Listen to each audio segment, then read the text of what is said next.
Salut tout le monde, gang de curieux et curieuses, maladifs ou compulsives.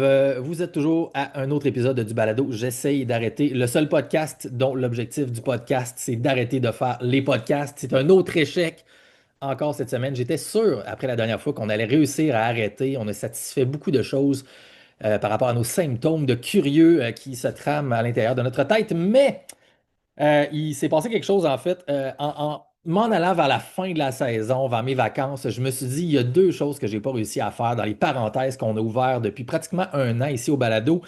Une était, si vous vous souvenez, ceux qui ont suivi, à l'épisode numéro 2, où est-ce qu'on avait reçu François Chapelot pour parler de sexe, la biologie du sexe, qui lui défendait que c'était binaire. On avait son opposant scientifique, M. Michel Doré, qui avait laissé la porte ouverte, peut-être pour venir sur le balado et présenter ses arguments. Et je me suis dit, je vais le relancer. Et finalement, il a refusé. Donc, il a fermé la porte. Fait que ça, c'était quand même triste. Mais on va le saluer pareil. Il a été très professionnel dans son approche. Et il y avait une autre personne parmi les 29 tentatives de gens, plus, disons, à gauche du spectre politique, que ce soit des militants, des activistes ou des artistes ou autres qui nous intéressaient, qu'on a essayé d'inviter, de relancer, tout ça, qui nous ont toujours soit ignorés ou soit refusé, bien sûr, les invitations. Il y avait une personne qui m'avait laissé une porte ouverte dans ce côté-là.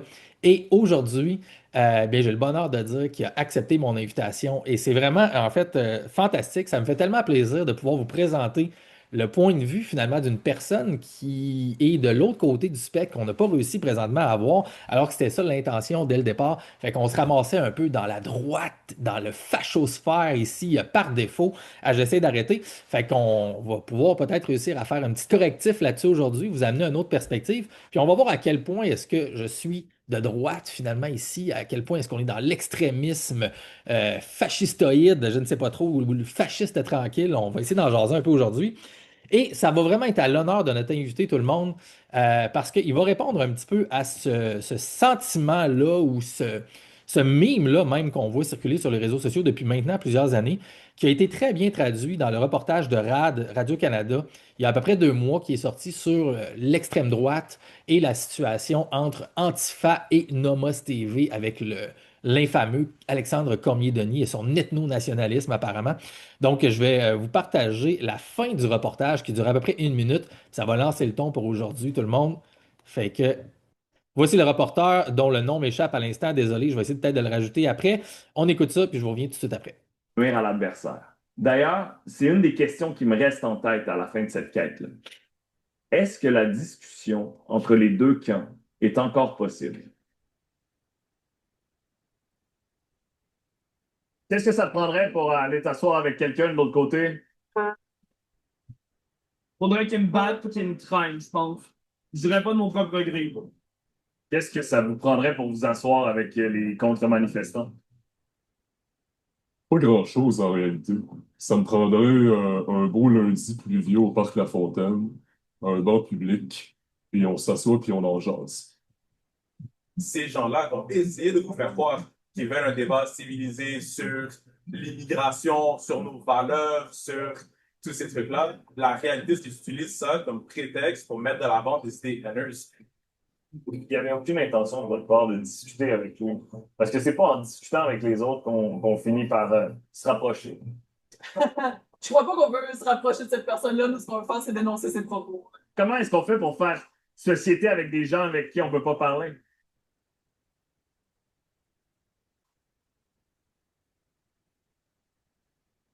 J'ai pas de réponse à cette question-là.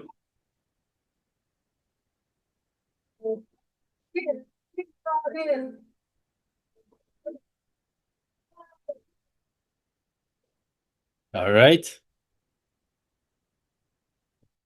Alors, aujourd'hui, on va avoir le bonheur peut-être de faire un petit peu plus société, j'ai l'impression, en parlant avec des gens de l'autre côté du spectre. Peut-être, on va le découvrir même ensemble, tout le monde.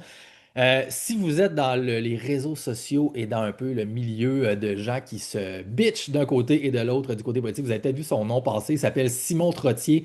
C'est un humoriste, c'est un comédien aussi, c'est quelqu'un qui est dans le milieu artistique du Québec depuis une bonne quinzaine d'années, j'ai envie de dire. On va même faire un petit retour là-dessus aujourd'hui. Et vraiment, c'est un grand plaisir de l'accueillir, tout le monde. J'ai plus rien à dire. On le reçoit ensemble. Aidez-moi à recevoir Simon Trottier, humoriste, homme et maintenant militant, activiste politique sur le web, j'ai envie de dire. Évidemment, je blague un peu, j'exagère. Simon, salut mon gars. Bienvenue à J'essaye d'arrêter. Merci beaucoup d'être là et d'avoir accepté l'invitation, man.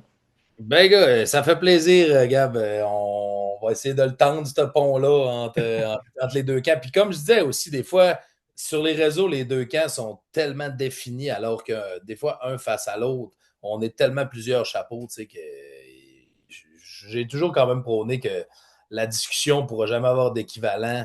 Les réseaux sociaux ne sont pas une discussion, bien souvent. Ils sont quand même juste des chiens qui jappent, puis après ça, qui essaient de se faire croire qu'ils discutent. That's it. Ben, je viens de te pas pour japper, mon gars, quand même. Est-ce que t'es quand même pas juste un petit chien, là. Je te vois pas comme un chihuahua, man. Tu me donnes le ton d'un Saint-Bernard qui se lâche lousse des fois après tes victimes. Je niaise tes victimes, mais après tes cibles, des fois, sur les réseaux sociaux. Mais c'est cool, en fait. C'est moi, honnêtement, tu sais, la raison aussi pourquoi j'étais vraiment heureux que tu acceptes, c'est que on se connaît un peu par le biais du milieu artistique, si on veut, de l'entertainment, puis principalement de l'humour. Fait que, tu sais, juste pour le fun, tu sais, de se faire un petit retour dans l'histoire rapide, moi, il me semble que la première fois que j'ai vu ta face, je pense que c'était aux auditions de En route vers un premier gala juste pour rire, mais je suis pas certain. Ben, Ça ça se se peut fait. que tu es arrivé là, genre 2009, 2010, avec le trio, quelque chose comme ça se pourrait. Exact, avec l'encre sur le papier et même notre. Avant qu'on s'appelle les seaux de mousse, C'est ça, c'est l'encre sur le papier, c'est ça que je cherchais, je me souviens pas du nom. on a eu Rappelle-moi un ça. peu, c'était quelle année, puis fais-nous quand même, juste pour le fun, un survol des 15 dernières années de ton évolution artistique, puis puis moi aussi, ça va me remettre un peu dans le bain de voir un peu le chemin que tu as parcouru, Simon. Faut savoir. Ben, quelle année t'as diplômé de l'école d'humour, toi? Cette année-là, 2009. 2009. Ouais. Fait que, tu sais, à cette année-là, on commençait, les gars, à avoir des contrats un peu plus professionnels. Nous, on a commencé en écrivant des. On louait une salle, on était trois chums, on écrivait un show à sketch, tu sais, puis on se lançait comme une fois ou deux par année. On vendait des billets, puis ça, tu sais. Puis à un moment donné, quand on s'est mis à aller, tu sais, notre première soirée à Montréal, on avait joué au Petit Medley à l'époque, à Queue-Leu-Leu.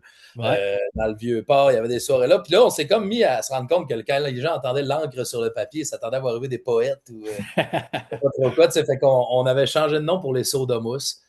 Les Sourds de Mousse, on avait eu un certain succès quand même. On s'est rendu à la finale dans la route vers mon premier gala en 2011. Ouais, c'est Euh, ça, c'est ça. Puis par Et la l'encre suite, sur le papier, c'était ça en 2009, en 2009, vous l'aviez fait? C'était-tu la première année de En route, tu te la souviens-tu? première année qu'on l'a fait, nous, 2009, on avait fait les auditions, on n'avait pas été pris. En 2010, on avait fait les quarts de finale. OK, c'est ça, c'est ça, c'est ça. Fait que c'est Avec 2009. le numéro des grosses bornes. On était trois gars dans une paire de bobettes. Ouais, ouais, exactement, c'est ça. On est pris en 2010. Malade. Puis Et après quand, ça, rappelle-moi ben, non, pas obligé de nommer les gars s'ils veulent pas, mais, fait que vous étiez trois, étiez-vous au lac? oui, on était basé au Lac-Saint-Jean. Après ça, on était à Québec dans les grosses années des Sauts de Mousse là, de 2011 à 2012-2013. On était à Québec. Vous aviez déjà fait un move ensemble pour ça, Exact, artistiquement? oui, exact. Puis après la finale d'en route, puis ça, ben, tu sais, Matt Lévesque qui fait encore Ouais. du stand-up, qui vient de faire le gala à Laurent Paquin mercredi dernier, son premier gala. Hein, Ouais, c'est ça, hein, son premier gala, on va le féliciter, man. Chapeau, mon gars, bravo. Matt, exact. c'est un Puis, soldat quand même, il a persévéré aussi comme toi, ce gars-là.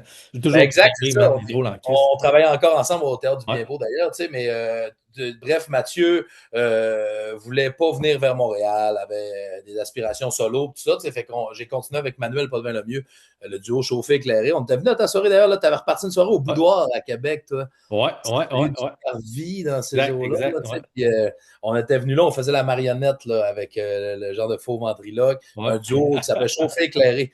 J'ai eu ça presque jusqu'à la pandémie, en fait, avec Manu. Puis par la suite, quand je me suis mis à faire du stand-up, c'est vraiment là que j'ai trouvé mon X de.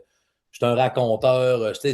Ultimement, je suis presque plus ça qu'un gars de sketch ou un gars de. Parce que les Sourds de Mousse, on avait toujours fait des sketchs Sketch, ouais, c'est ça. personnage.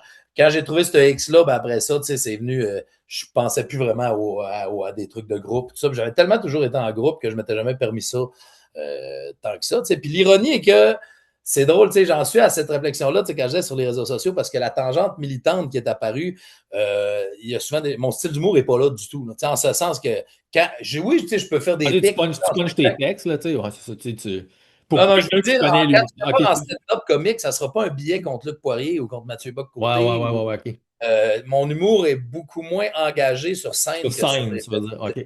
J'essaie de distinguer, mais ça fait qu'il y a des gens qui, ironiquement, viendrait peut-être me voir pour ça, puis il ferait comme, OK, c'est crissement plus niaiseux, là. Moi, je suis pas Ouais. venu... Je pensais pas entendre une anecdote de buvard au IMAX, tu sais. Ouais. Versus, l'ironie, c'est que des Eric Gravel, puis du monde qui me pourfende solide, peut-être qu'ils seraient assis dans la salle, qui ferait, Chris, c'est donc bien cave, ça. Tu sais, dans le sens que... Qui trouverait ça drôle, finalement. Je ne vais pas là sur scène énormément. J'ai un numéro sur la masculinité toxique, j'ai un numéro sur l'homophobie, mais tu sais, c'est des affaires que j'insère tout le temps au milieu du show, après une anecdote. Mon spectacle n'est pas des billets revendicateurs. Mais je suis quelqu'un qui est quand même, je pense que je suis un orateur, j'ai un bac en littérature. Les débats de société m'intéressent. Puis, un petit bac de gauchiste sciences sociales, c'est ça. Et voilà. Fait que la gauche part de loin de mon bord. Là, l'université, en fait, dans le pavillon de littérature, il n'y avait même pas de couloir à droite. C'est ça. C'est comme Zoolander, Ben Stiller, il tourne juste dans les bars, mais il tourne juste à gauche tout le temps. Exact. Malade. Fait que bref. Ces numéros-là, tu fais ça. T'as-tu un show solo à toi ou c'est celui que tu fais avec Matt aussi depuis un an ou quelque chose de même qui s'appelle Innocent qu'on a. C'est un show exclusif qu'on a, qu'on raconte des anecdotes de notre amitié. On fait une intro ensemble, c'est Matt parle de moi pendant une demi-heure, je parle de lui pendant une demi-heure. Ah oui, ok, c'est vrai. On termine avec notre faux groupe, les Double Dry Balls, un groupe qu'on dit comico trash cul. Mais bref, le show Innocent, c'est parce que je collabore encore beaucoup avec Matt, avec lui au Tailleur du Bien-Beau. Ça fait 5 ans dans le nord du Lac-Saint-Jean qu'on produit une production chaque été. Cet été, c'est Motel Minute, un show à sketch en 1986 dans un motel de passe. C'est-tu à Dolbeau direct? Oui, à Dolbeau-Moussassini. On fait les mardis, mercredis, jeudi. Il nous reste là, on a 2 semaines de fête, il nous reste 12 représentations. Fait que si vous passez au lac cet été pour vos petites vacances, la gang, allez faire un tour à quoi, 1 heure et quelques au nord d'Alma, quelque chose comme ça, 1 heure. Ouais, rendu à Alma, t'es à même. Alma, là, 55 minutes, là, t'es là. 1 heure, c'est ça se fait. Si tu roules tu peux dépasser 120, t'es correct. Good. Ben là, ça dépend à quelle heure tu montes. Fait que bref, mon parcours, et c'est ça, tu sais, que sur scène, mon but n'est pas nécessairement de tourner comme je fais sur les réseaux sociaux, mais c'est une tangente que. Mais ça fait combien de temps, mettons, tu te rappelles-tu ton premier post à peu près, ça doit pas faire plus que 2 ans, j'ai l'impression que tu as fait vraiment, tu as commencé à avoir des centaines d'interactions, de likes, du partage. Non, j'ai commencé janvier 2025 à dire je vais poster à peu près une fois, 4 à 5 fois par semaine. Là. Pas une fois par jour, je me donnais un petit lousse, mais d'être dans du constant. Fait ça fait 1 an et demi que tu es là-dessus, puis que ça a pogné, tu sais.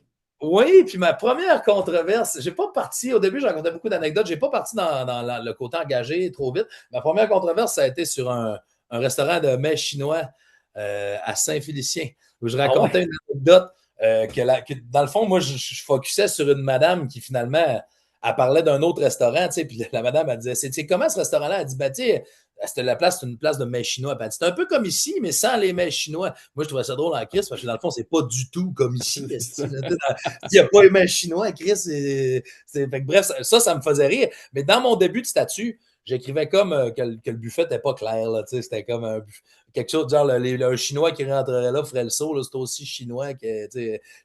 Mais bref, j'avais fait un gag là-dessus. Et c'est ça, cette partie-là là, que ça a été vu comme de dénigrer le restaurant. Tout ça, ça avait parti. Ça a été mon premier. À l'époque, j'avais peut-être 3500 abonnés sur ma page.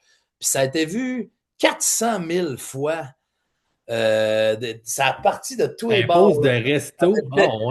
Comme si j'avais fait une entreprise de destruction publique en resto, genre. Je ne pas dire au monde, hey, pour vrai, le monde qui pour fendre, je pense que j'ai investi au moins 1000$ dans ma vie, ce place-là, pendant que j'étais au cégep. Là. Puis, tu sais, je suis allé manger à ce resto-là, genre. Tu sais, j'en ai plein des places que je trouve correctes, boboches, mais je vais là souvent. Parce que, fait que ça a été vu vraiment comme si j'étais un gros dénigreur. Puis là, en plus, moi, j'ai les doubles.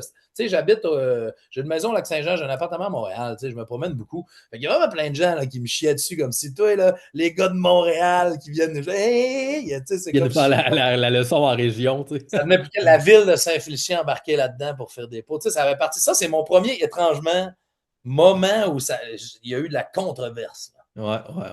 Puis après mais t'étais pas pantoute dans le politique, là, tu sais. À ce moment-là, ben non, ça ne l'était pas du tout, tu sais. Fait que quand est-ce que ça s'est transformé, puis que tu as eu un... Je sais pas. Je suis pas capable de dire, en plus, c'est souvent parce qu'une des choses dont je me fais darder beaucoup aussi, c'est justement d'être comme opportuniste et utiliser ça pour avoir des likes. Puis ça, ce que je trouve toujours un peu ironique parce que le monde, s'il savait la merde que je reçois, là, si je faisais ça pour les likes, je ferais comment il va être moins polarisant, moi, là parce que, Ouais, non, mais tu sais, je comprends, là, mais tu sais, d'un autre côté, je trouve que c'est un argument de merde, dans le sens que, tu sais, je veux dire, t'es sur les réseaux sociaux, t'es un humoriste, tu t'écris des textes sur des enjeux d'actualité. Fait que c'est sûr, tu vas prendre l'enjeu dont le monde parle aussi, puis tu vas, tu sais, t'as pas comme Fait que si d'un autre côté, moi, c'est légitime que les gens utilisent les controverses qui existent pour en parler, parce que c'est ça qui fait que tu sois à gauche ou à droite, c'est de whatever, l'actualité. tu sais. Tu penses Richard Martineau, Mathieu Bocoté, ils ont des chroniques.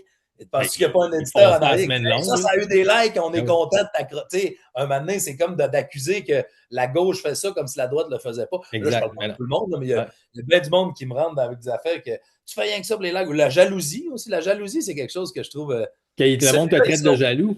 Exact, celui-là, Ouais, il s'en ouais. vraiment beaucoup, tu sais, puis je trouve que, tu sais, si tu le fais à contrario, ça fait pas de sens. Il arrête pas de dire que tu critiques parce que tu es jaloux.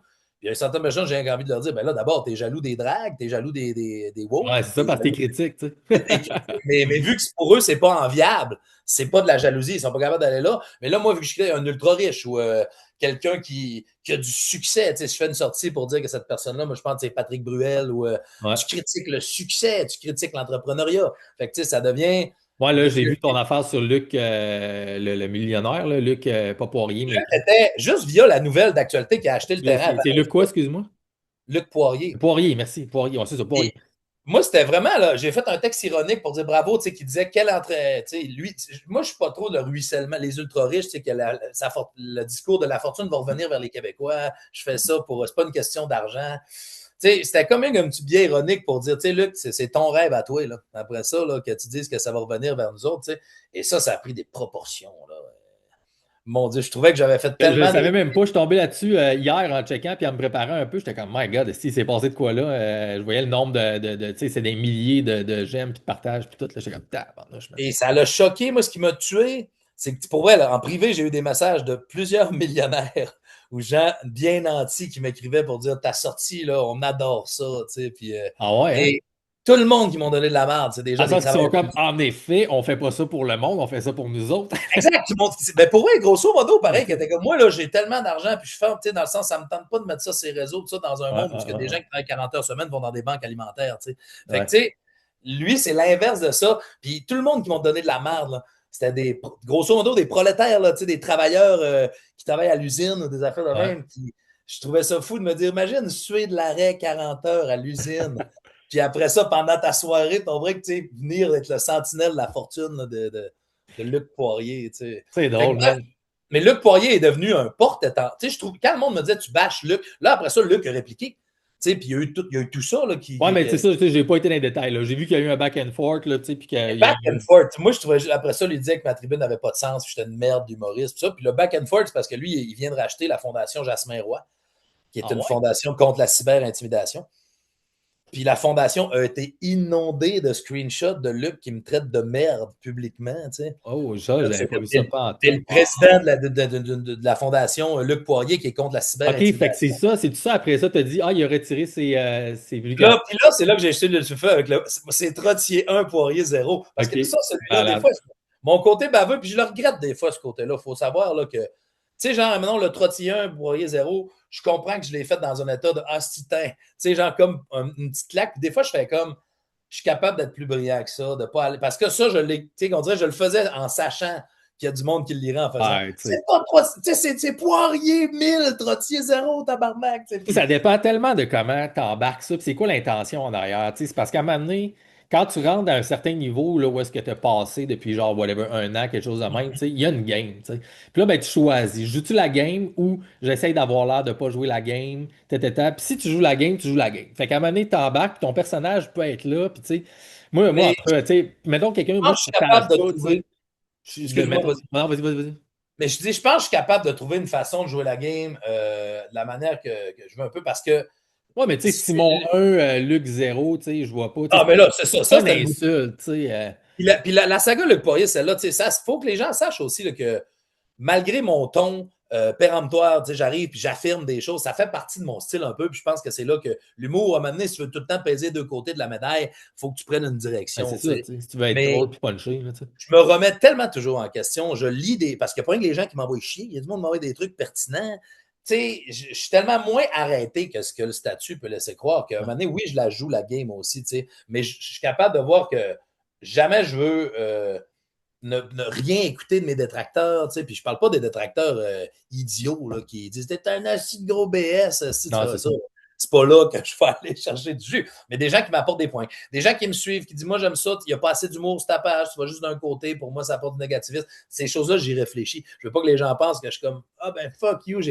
On me darde d'avoir la vérité, mais je la cherche comme tout le monde, la vérité, même si j'affirme des choses.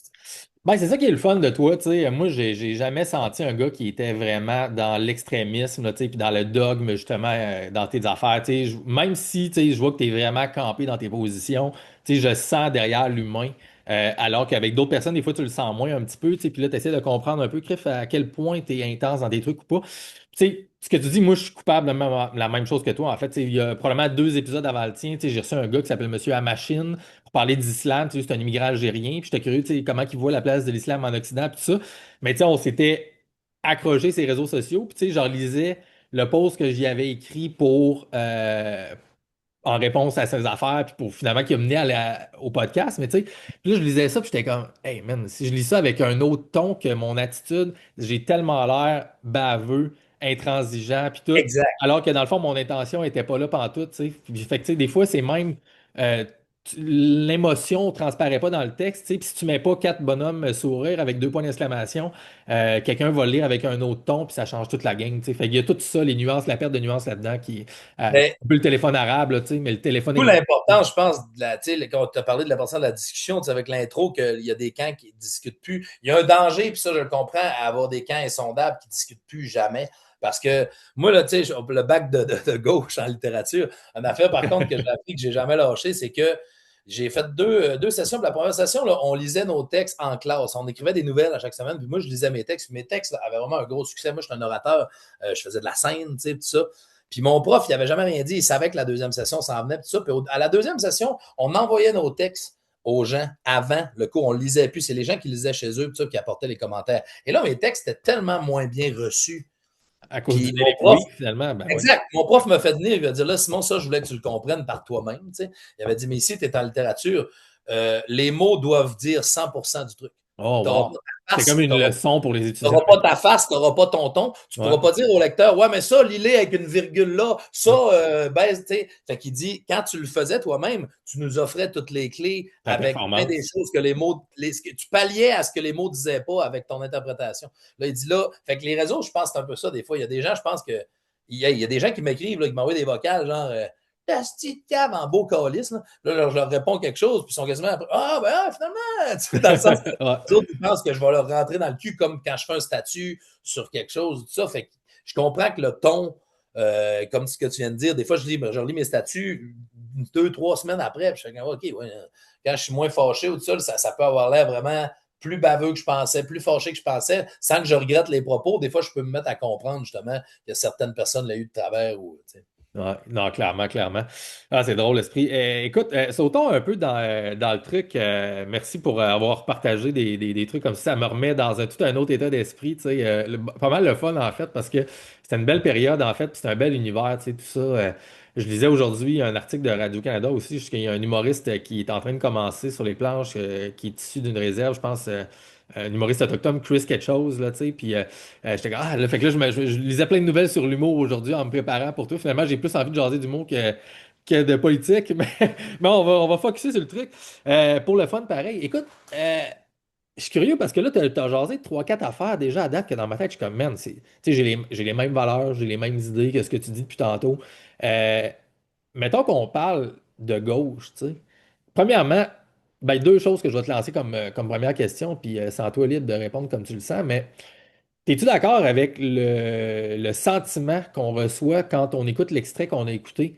Dans le sens que moi, l'extrait représente mon expérience unique, tu sais, et individuelle, là, N de 1, là, en ayant essayé au fil des années, par le balado seulement, de recruter des gens de la gauche, des militants, des activistes antifascistes ou des jeunes pro-multiculturalistes issus de l'immigration pour parler avec quelqu'un comme moi, mettons, qui mon objectif, je le dis tout le temps dans mes messages, c'est de donner la parole aux deux côtés. Puis moi, tu sais, je me sens plus centré et je me sens droitisé, alors que fondamentalement, je me sentais de la gauche. Fait que, es-tu d'accord que ça semble être un certain fait que les gens de la gauche sont moins ouverts à aller s'associer, parler aux gens de la droite que l'inverse?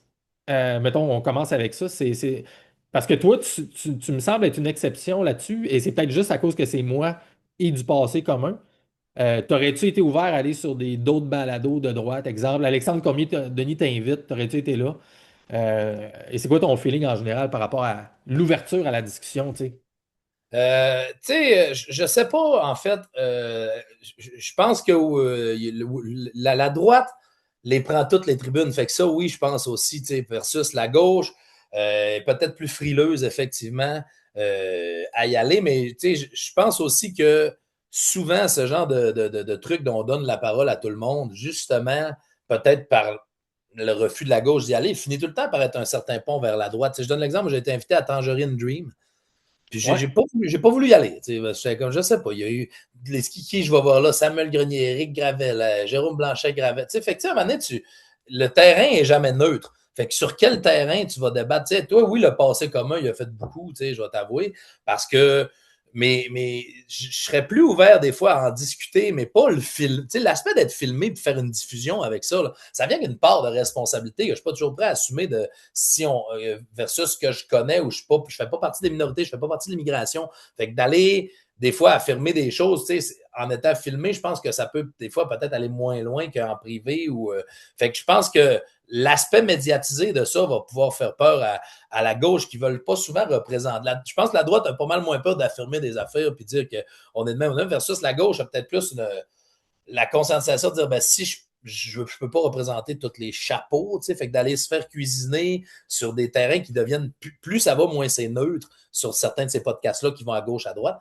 Je pense que ça peut être une des raisons, mais pour vrai, j'en dirais que je pense que oui, il y a une fermeture de la gauche à y aller, mais pour des raisons qui, ultimement, je pense qu'il y a bien des fois que ça serait caduque. T'sais. Ça dépend qui t'invite, mais c'est pas vrai que tous les gens l'invitent aussi. T'sais, Charlie Kirk, c'est un bon exemple de. Venez me débattre, j'y vais, venez au micro, mais hey, sur quel terrain t'invites au micro avec tes caméras, avec ta crowd hostile en arrière? C'était pas neutre, puis ça se présentait sous le couvert de la neutralité. Fait que dans ce temps-là, je pense que c'est d'éviter de se faire peinturer dans le coin. T'sais. Ça dépend ce que tu veux dire par neutralité. Tu sais. Moi, je pense que tu sais, il y a comme l'idée de faire OK, non, tu sais, clairement, l'angle éditorial, tu sais, ou mettons, mes valeurs, c'est tel côté du spectre politique, comme Charlie Kirk, tu sais, regarde, on est TP USA, on est tu sais, c'est genre l'organe représentant du Parti républicain américain au niveau universitaire et plus large après, là, tu sais. Fait que c'est clair que c'est pas neutre, tu sais, mais je pense que c'est Mais transparent. tellement de gens le présentaient comme Dans il le veut sens juste que discuter. Il veut juste il veut discuter. juste Il y discuter, a tu sais, propagande dans le derrière sens que, tu ça. sais, ben, je sais pas. En fait, mais tu vois, c'est ça. Déjà là, tu vois ça, on voit pas ça pareil. Tu sais, moi, je suis comme non. Tu sais, si tu as le consentement éclairé puis informé, tu sais dans quoi tu t'embarques. Tu sais, c'est pas caché. Tu sais, c'est pas comme on prétend qu'on est neutre. Mais non, ils sont de droite, c'est des républicains. Ils veulent que les gens soient républicains. Ils sont chrétiens. Ils sont contre l'avortement. C'est ça les valeurs, c'est dans leur face. Fait que si tu viens, tu as une connaissance de cause. Donc, tu as un consentement éclairé, informé. Moi, c'est comme ça que je vois ça. Donc, tu sais, je pense pas que c'est bon. Mais, tu sais, mais ils veulent débattre avec les deux. Donc, ils veulent que les gens des républicains, les nouveaux républicains viennent pour s'informer puis prendre tu sais, voir si je suis correct. Puis ils veulent que les gens de gauche viennent dans la plateforme avec le consentement éclairé. Tu sais. Fait que je sais pas, tu sais, moi c'est même je le vois, tu sais, comme, mettons, moi, je donne le même speech à tout le monde que j'ai voulu inviter, autant toi que Jérôme Blanchet-Gravel, exemple, que Elisabeth Lemay. Tu sais, je l'ai invité de la même façon, avec les mêmes cadres, les mêmes affaires, mais il y a juste un côté qui accepte en général, là, tu sais. Oui, mais je pense, à cet égard-là, je pense que c'est quelque chose que. Moi, je suis d'accord que la discussion va devoir s'ouvrir plus que ça, très clairement. Mais dans des vraies discussions honnêtes de chaque côté, ce qui fait que c'est pour ça que je pense que je choisirais mes gens à dire est-ce que je sens de l'honnêteté de l'autre côté. Tu sais, versus des plateformes comme Rebel News. Je sens pas de l'honnêteté de ce bord-là. Il y a une idéologie derrière tout ça qui est cachée devant la vérité, qui est présentée comme la vérité. Fait que quand si je sens qu'il y a en fait, à tout à ton honneur, j'ai senti qu'il y avait une réelle envie de discuter, puis après ça, peu importe si on est d'accord ou pas, tu sais, d'en avoir parlé. Mais je pense qu'il y a des artistes. Charlie Kirk, tu donnes un exemple, il veut débattre. J'ai tellement écouté de trucs de lui après, parce que je le connaissais peu avant son assassinat. Puis, tu sais, c'est toujours la même cassette qui est répétée. Il n'y a jamais personne qui a apporté un point qui a fait je voyais pas comme ça. Tu sais, fait que veux pas. C'est là que je dis que c'est un peu plus de la propagande que tu vas répéter la même cassette, peu importe ce qui t'est dit. Fait que c'est une réelle tentative de débat. Tu sais. Ouais, dans ce sens-là, ça c'est vrai. Par exemple, tu sais, dans l'interaction finale, de Là, faire t'es-tu ouvert pour changer tes idées ou pas, là, c'était comme un autre degré de. Tu peux pas être ouvert à tout. là, Puis moi, où je décrochais aussi, c'est que veux pas, moi, je suis agnostique, tu sais, je suis athée. Fait que, tu sais, quand il amenait l'argument de la manière, j'étais comme, moi, je pourrais débattre avec quelqu'un, mais dire, si l'argument de la religion embarque ou de Dieu, là, c'est comme si on joue aux échecs avec des pions différents ou des. Exact. Ouais. Pour toi, c'est un argument qui fait du sens. Pour moi, aucunement, tu sais. Fait que là, quand ça tombait là-dedans, là, j'étais comme, ben, ça reste de la propagande religieuse aussi, tu sais. Puis moi, je suis plus là-dedans du tout, que ce soit l'islam ou que ce soit la religion catholique, là, tu sais. Ben là, je te laisserai pas sortir ça vite de même. T'es-tu agnostique ou t'es athée? T'as dit, je suis agnostique, je suis athée? Je pense que je suis plus agnostique. La nuance, encore une fois, je dirais que je recherche la nuance. Je serais plus agnostique. Ben, l'agnostisme, de la façon que je le comprends, c'est juste ma compréhension des termes. Là, athée, c'est comme, non, il n'y a pas de Dieu, clairement. Il n'y a aucune divinité et avant qu'on naisse, c'est noir, puis quand on meurt, c'est noir, puis il n'y a rien entre les deux. Mais l'agnostisme, c'est comme, je suis ouvert à tout ça, je manque de preuves. Présentement, je ne suis pas convaincu, mais je pourrais aller d'un bord ou de l'autre. C'est plus l'incompréhension, l'inconnu et l'humilité de reconnaître qu'on n'a pas toutes les clés, mettons, disponibles pour.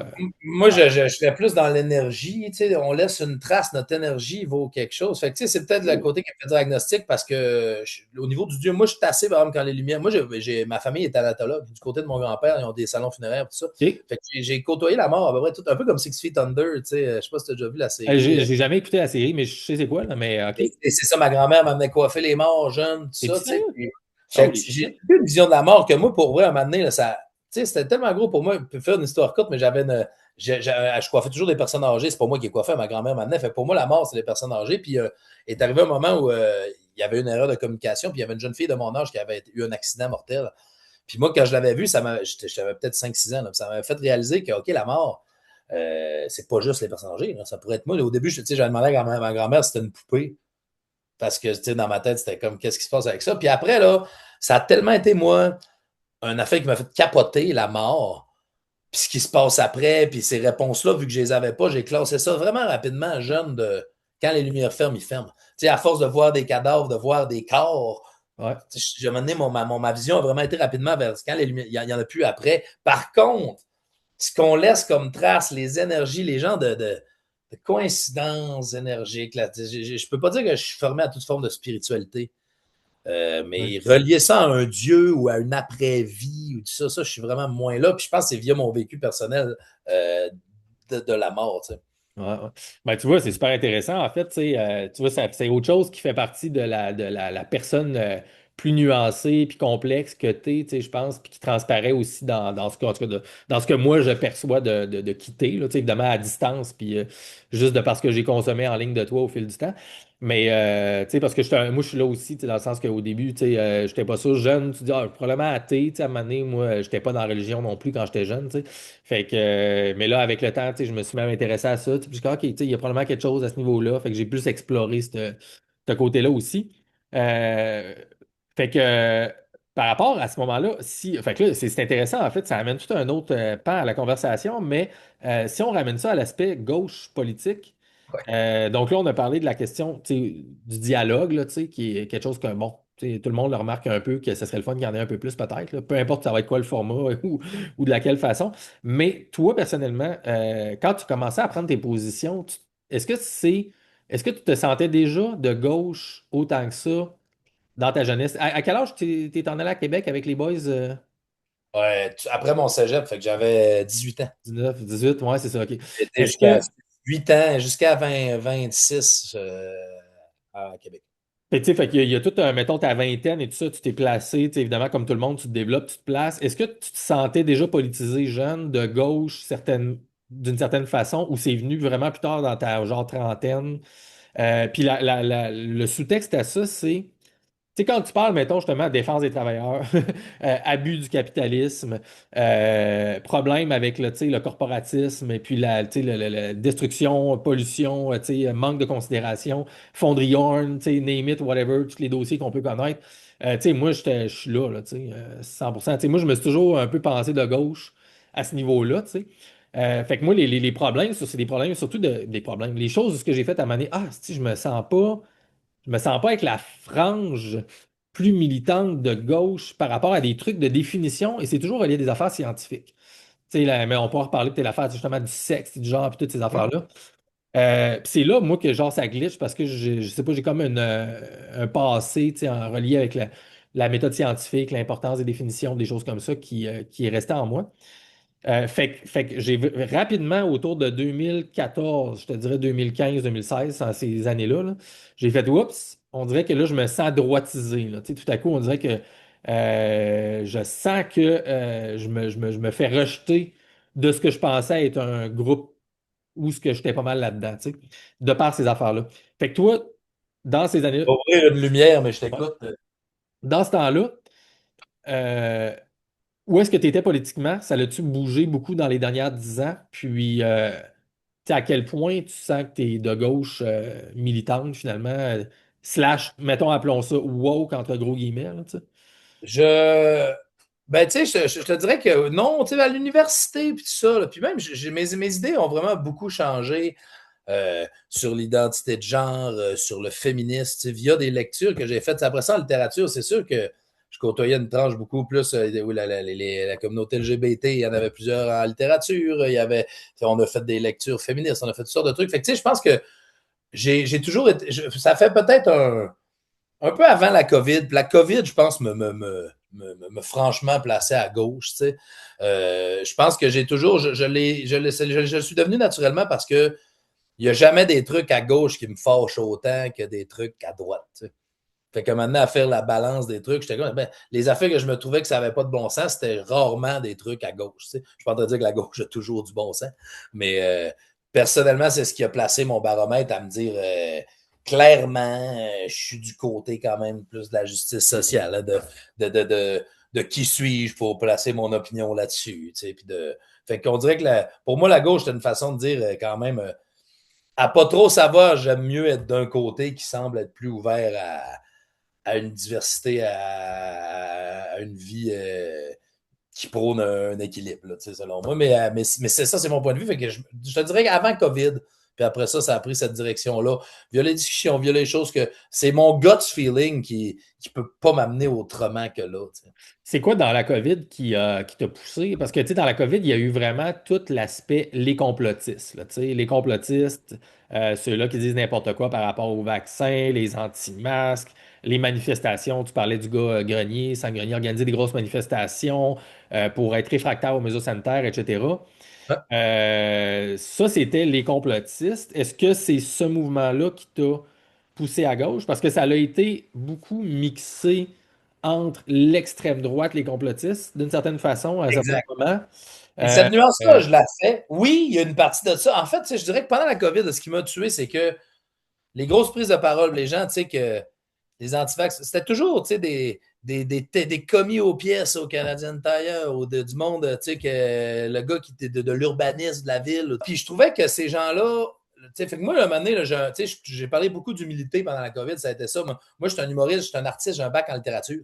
Je connais rien à la virologie, tu sais, à toute cette passe scientifique-là. Fait que, tu sais, l'humanité n'a pas le choix de s'en remettre à ses experts. Là, tu sais, fait que de manière n'importe qui s'improvisait expert là-dessus. Moi, à un moment donné, peu importe la marge d'erreur que ça impliquait, parce que justement, je ne connais pas ça, mais je ne m'étais pas dit, je vais moi-même faire mes recherches, puis tout ça. Fait que j'ai fait, je préférais, dans le doute, faire confiance à la communauté scientifique avec tout l'autre problème que ça peut avoir, le Big Pharma et tout ça, versus faire confiance aux ceux qui conseillaient ça. C'était jamais des gens que je trouvais pertinents. Puis, il y a tellement de gens, je peux comprendre certaines personnes aussi de dire, moi, je ne veux pas me faire mettre ce type de vaccin. Présentement, je ne trouve pas que c'est assez fort pour moi de me le faire mettre dans le corps. Mais il y a des gens avec qui j'ai tellement vu ces gens-là acheter n'importe quelle poudre dans le sous-sol des faufounes électriques puis se mettre ça dans le corps, tu sais. Mais c'est pas vrai que telle compagnie va. Fait que, tu sais, je trouvais que des fois, il y avait des incohérences de. Je t'ai vu faire n'importe quelle drogue frelatée à tellement de fois, puis là, tu es en train de me tenir le discours de ton corps est un temple. Tu sais, il y avait quelque chose de. Moi, je trouvais que c'était. Qu'est-ce que tu veux qu'on fasse? Les coronavirus étaient connus avant. Je me disais, si ça serait quelque chose de plus massif, plus grave, parce que je comprends que personne. C'était pas rien que non plus la panique de tout le monde va mourir, tout ça. Puis on parle des règles, tu sais. J'ai jamais dit non plus que les règles ont toutes fait du sens pour moi. T'sais. Puis moi, personnellement, mon expérience personnelle, et que j'en ai pas vu tant que ça, des arrestations, des tickets en région, là, il y en avait des rassemblements, tout ça, même la police qui avait de la famille là, tout ça. Fait que, tu sais, ah non, mais ce que je veux dire, c'est que les gens pensent que moi, j'étais le gars qui appelait les voisins et qui suivait les règles à la lettre. Là. Mais je comprends que d'un point de vue, c'était une gestion de crise planétaire. Chaque gouvernement avait à prendre des décisions. Puis moi, je comprends la ligne de si tu dis pas de rassemblement à plus que 10 personnes, tu le sais bien qu'il va en avoir, mais si tu mets aucune barrière, je pense que c'était pour éviter les débordements, puis j'étais prêt à mettre de l'eau dans mon vin, malgré tous les non-sens qu'il y a eu, puis il y en a eu.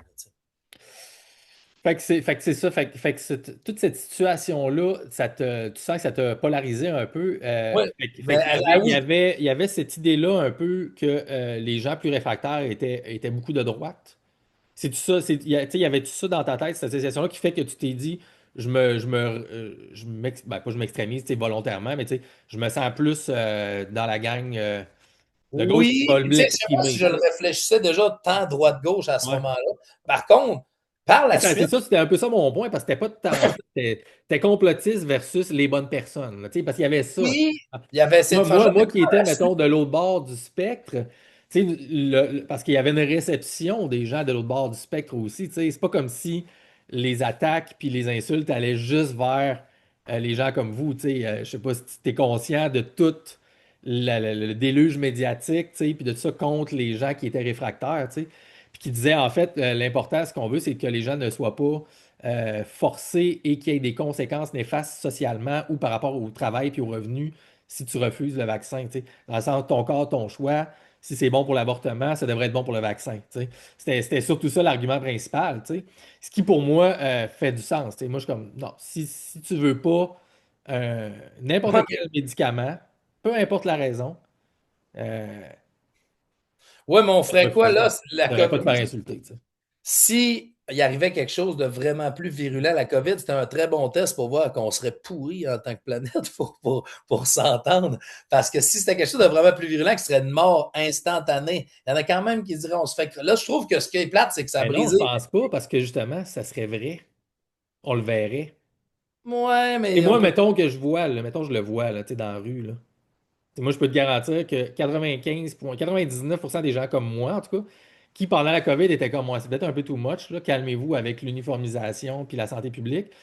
On peut décider pour nous-mêmes ce qu'on veut. Si j'étais descendu dans la rue puis que je voyais du monde mourir, puis que je voyais les ambulances, puis t'attaques, puis tout, tu peux être sûr que, genre, s'il y avait une solution potentielle, je m'enlignerais là. Parce que, qu'est-ce qui fait que. Moi, c'est où que j'aligne pas? C'est personnel, mais non, il y a beaucoup de gens comme ça. Comme... Moi, j'ai de la difficulté. Il ne faut pas universaliser ce qu'on connaît d'un côté comme de l'autre. Fait que, après ça, il y a des gens que leur expérience est devenue universelle, puis c'est ça qui les a radicalisés aussi à certains égards. Mais ce que je veux dire, c'est que pourquoi, tu sais, moi, je ne suis pas capable d'adhérer à. C'est quoi le plan d'avoir.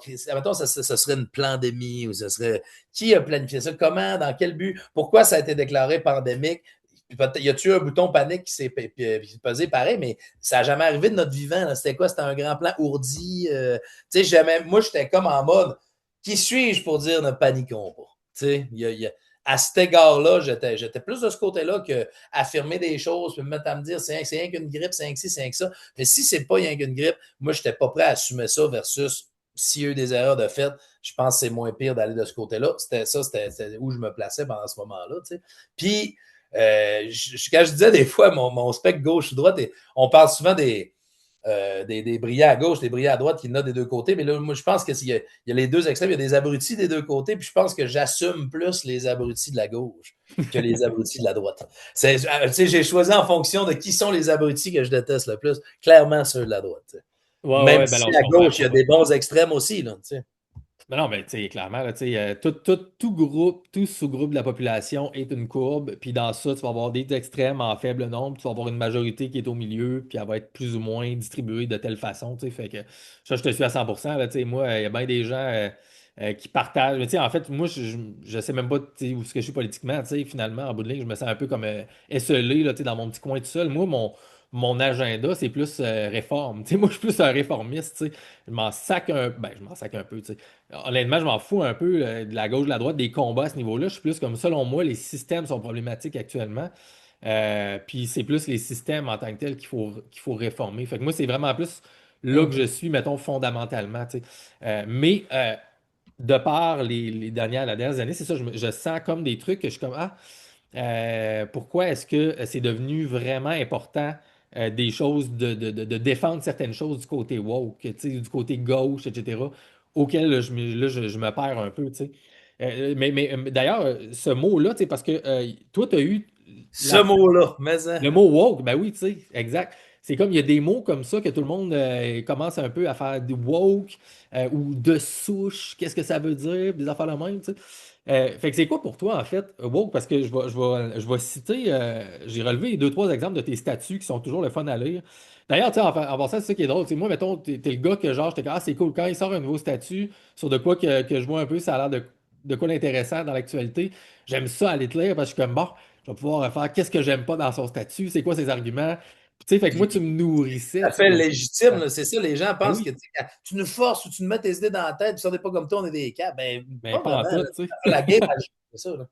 Fait qu'écoute, toi, tu as eu une affaire, c'est là, je pense, j'ai communiqué avec toi, c'était, tu avais réagi, et là, c'est le 27 février de cette année, 2026, Oui, à une vidéo de Michel Courtemanche puis Guillaume le Métis-Vierge qui riait du côté gauche woke. Là, tu sais. Puis toi, ça exact. t'avait bien accroché. Fait que dans ton statut, tu avais écrit ça, entre autres.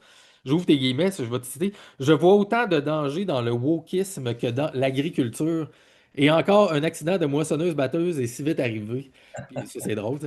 Le pouvoir a toujours eu besoin d'un ennemi imaginaire pour terroriser les masses et opérer son réel vouloir. C'est le principe même de la tyrannie ou de Satan. Les hosties de woke, entre guillemets, occupent maintenant cette place méphistophélique. Et plus loin, tu disais, à la base, rappelons-nous ce qu'est le wokisme. Le wokisme désigne à l'origine une prise de conscience des injustices sociales, du racisme systémique et des discriminations, genre ou orientation sexuelle. Et tu termines en disant, tabarnak, est où l'armée pour combattre ce principe complètement abrasif? Le wokisme est une conscience sociale de ce qui nous entoure. Être contre, c'est l'équivalent de militer pour des chips pendant que tu crisses des fruits et des légumes dans la poubelle. J'ai trouvé que c'était humoristiquement, c'est bien tourné, c'est bien formulé. C'était un bon terme, mais là, fait que là c'est là qui est le fun. Parce que moi, j'aime te lire parce que je trouve que tu fais des bonnes tournures de phrases, des bonnes affaires. Mais dans le fond de la game, des fois, mettons, si je regarde le côté objectif puis des définitions, je suis pas sûr, je suis d'accord avec ce que tu dis parce que, ben, en fait, je suis d'accord avec ce que tu dis, mais je pense que ça se transmet mal dans l'époque actuelle. Puis c'est là que je vais avoir ton point de vue. Il y Parce a que un côté panacé, là, dans le sens, il y a un côté, c'est vrai que là, le wokisme dit comme ça, c'est dur d'être en désaccord avec ça. Fait que oui, mais, ouais, mais mais, tu mais le dis bien, en effectivement, fait. Tu je place dis, la définition pour que ça soit dur, mais effectivement, le wokisme, après ça, c'est devenu tellement utilisé à gauche, d'un côté comme de l'autre. Ça a tellement été démonisé que je trouve que les gens perdent de vue qu'à la base, ce serait censé être ça. non, mais c'est ça, exactement. Parce que tout est là, en fait. À la base, c'était censé d'être une prise de conscience des injustices sociales. Mais tu sais, Mhm. c'est comme de dire à la base, c'est quoi un fasciste? C'est Mussolini, tu sais, puis c'est le totalitarisme et rien en dehors de l'État. Puis sinon, c'est. Fait aujourd'hui, les gens qui parlent de fascisme, ils parlent pas de Mussolini, tu sais. Et aujourd'hui, les gens qui parlent de wokisme, ils parlent pas nécessairement des gens qui sont conscients de la justice sociale puis qui veulent le bien commun. Tu sais, ils Exact. Là, parlent d'autres choses, que ça s'est transmuté, tu sais. Le wokisme est devenu une étiquette insulte, puis le fascisme est devenu une étiquette slash insulte de l'autre bord. il y a des Fait que là, affaires, d'un les côté, je suis artistes comme, sont c'est woke. vrai que tu défends la chose, mais quand Michel Courtemanche puis Guillaume Métivierge parlent, ils parlent pas de la définition originelle, ils parlent de ce que c'est devenu. Ouais, Donc exact, là, mais je suis comme, je suis tu pas as d'accord la bonne avec définition, mais tu bâches pas sur le bon point, mettons, selon moi. Tu sais, je sais pas si tu comprends ce que je veux dire. parce que, ben, c'est sûr, mais je trouve que puis ben, je dis c'est sûr, le wokisme aussi, il est tellement vu. Je trouve que ce qui est dommage, c'est que vu qu'il commence à avoir une voix pour ça, je le vois pas, moi, le wokisme. Qu'est-ce qui est à ce point cancellé? Puis il y a des humoristes trash à côté, des dessins animés trash, ou des South Park de ce monde, ou le wokisme. Je comprends mal, selon ces gens-là, la gauche est tellement rendue. On dirait que tu entends des gens parler comme si la gauche était au pouvoir, comme si la gauche avait le bras long. Puis on dirait que ça, je le vois pas, moi, dans mes alentours, puis dans mes. Peut-être que les médias ont une tendance à gauche, puis ça. Puis peut-être que la gauche, des fois, ne fait pas toujours les bons pas pour rallier des gens. Plutôt, peut-être, il y a des gens qui se font tasser, peut-être mais ultimement, je pense, je la vois pas, moi, ces gens-là, les woke au pouvoir, puis les LGBT qui sont partout, puis les trans qu'on entend rien que parler de ça. On en entend un peu parler, puis ça écœure tellement de monde qui ont l'impression qu'on en parle tout le temps, tu sais. Ben, clairement, on s'entend que il y a la propagande de tous les côtés, aussitôt qu'il y a Ils sont où les personnes trans influentes faire.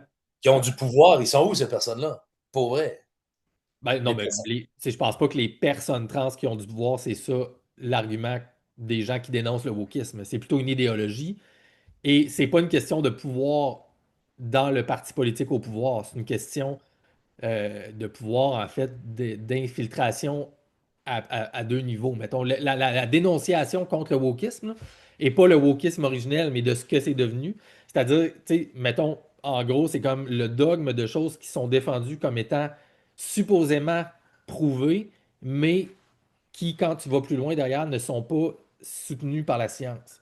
Exemple, le secte est un spectre. Donc là, c'est là que, tu sais, c'est une chose, pas le genre, mais le sexe. Donc le sexe n'est pas binaire. Donc là, c'est là qu'il y a un débat scientifique.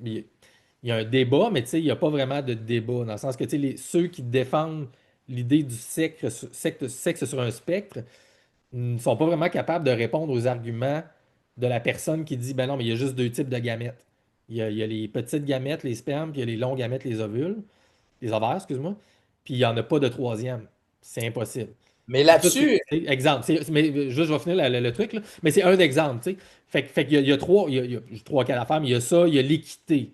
C'est l'idée de dire, OK, selon le pourcentage de la population des gens qui existent dans une nation, il faudrait qu'il y ait, à la fin, on va trimer, puis on va faire en équité dans tel type d'emploi, dans tel type d'interface visuelle, de médias, on va trimer pour que ça représente la population au lieu que ce soit fait par en dessous, c'est-à-dire de laisser le talent, la persévérance, la discipline parler, etc.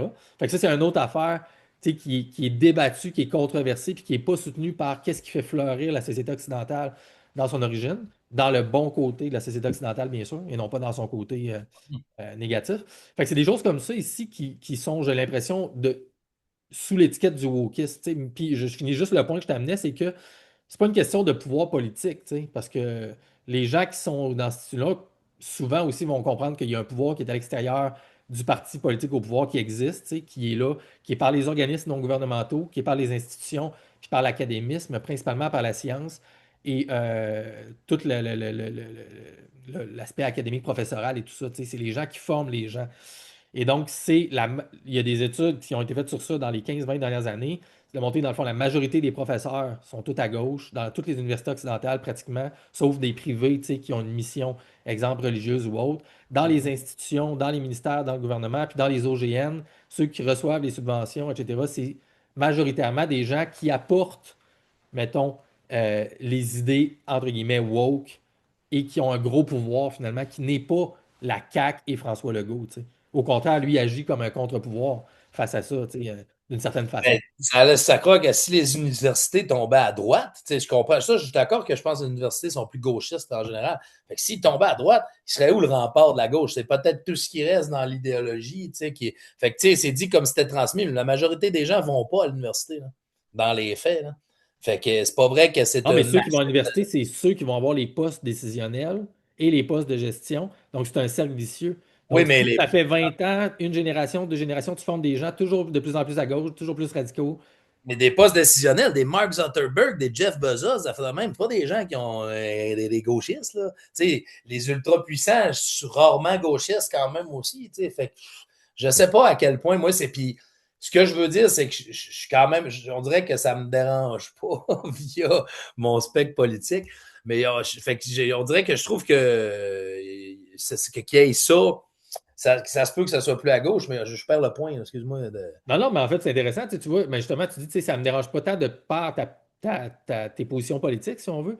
Mais mettons, quelqu'un comme moi, je suis comme, ben, mettons, mon optique ou l'objectif, c'est d'avoir la meilleure société possible. Tu sais, moi, je veux qu'on forme les jeunes en ayant le meilleur caractère possible, la meilleure pensée critique possible.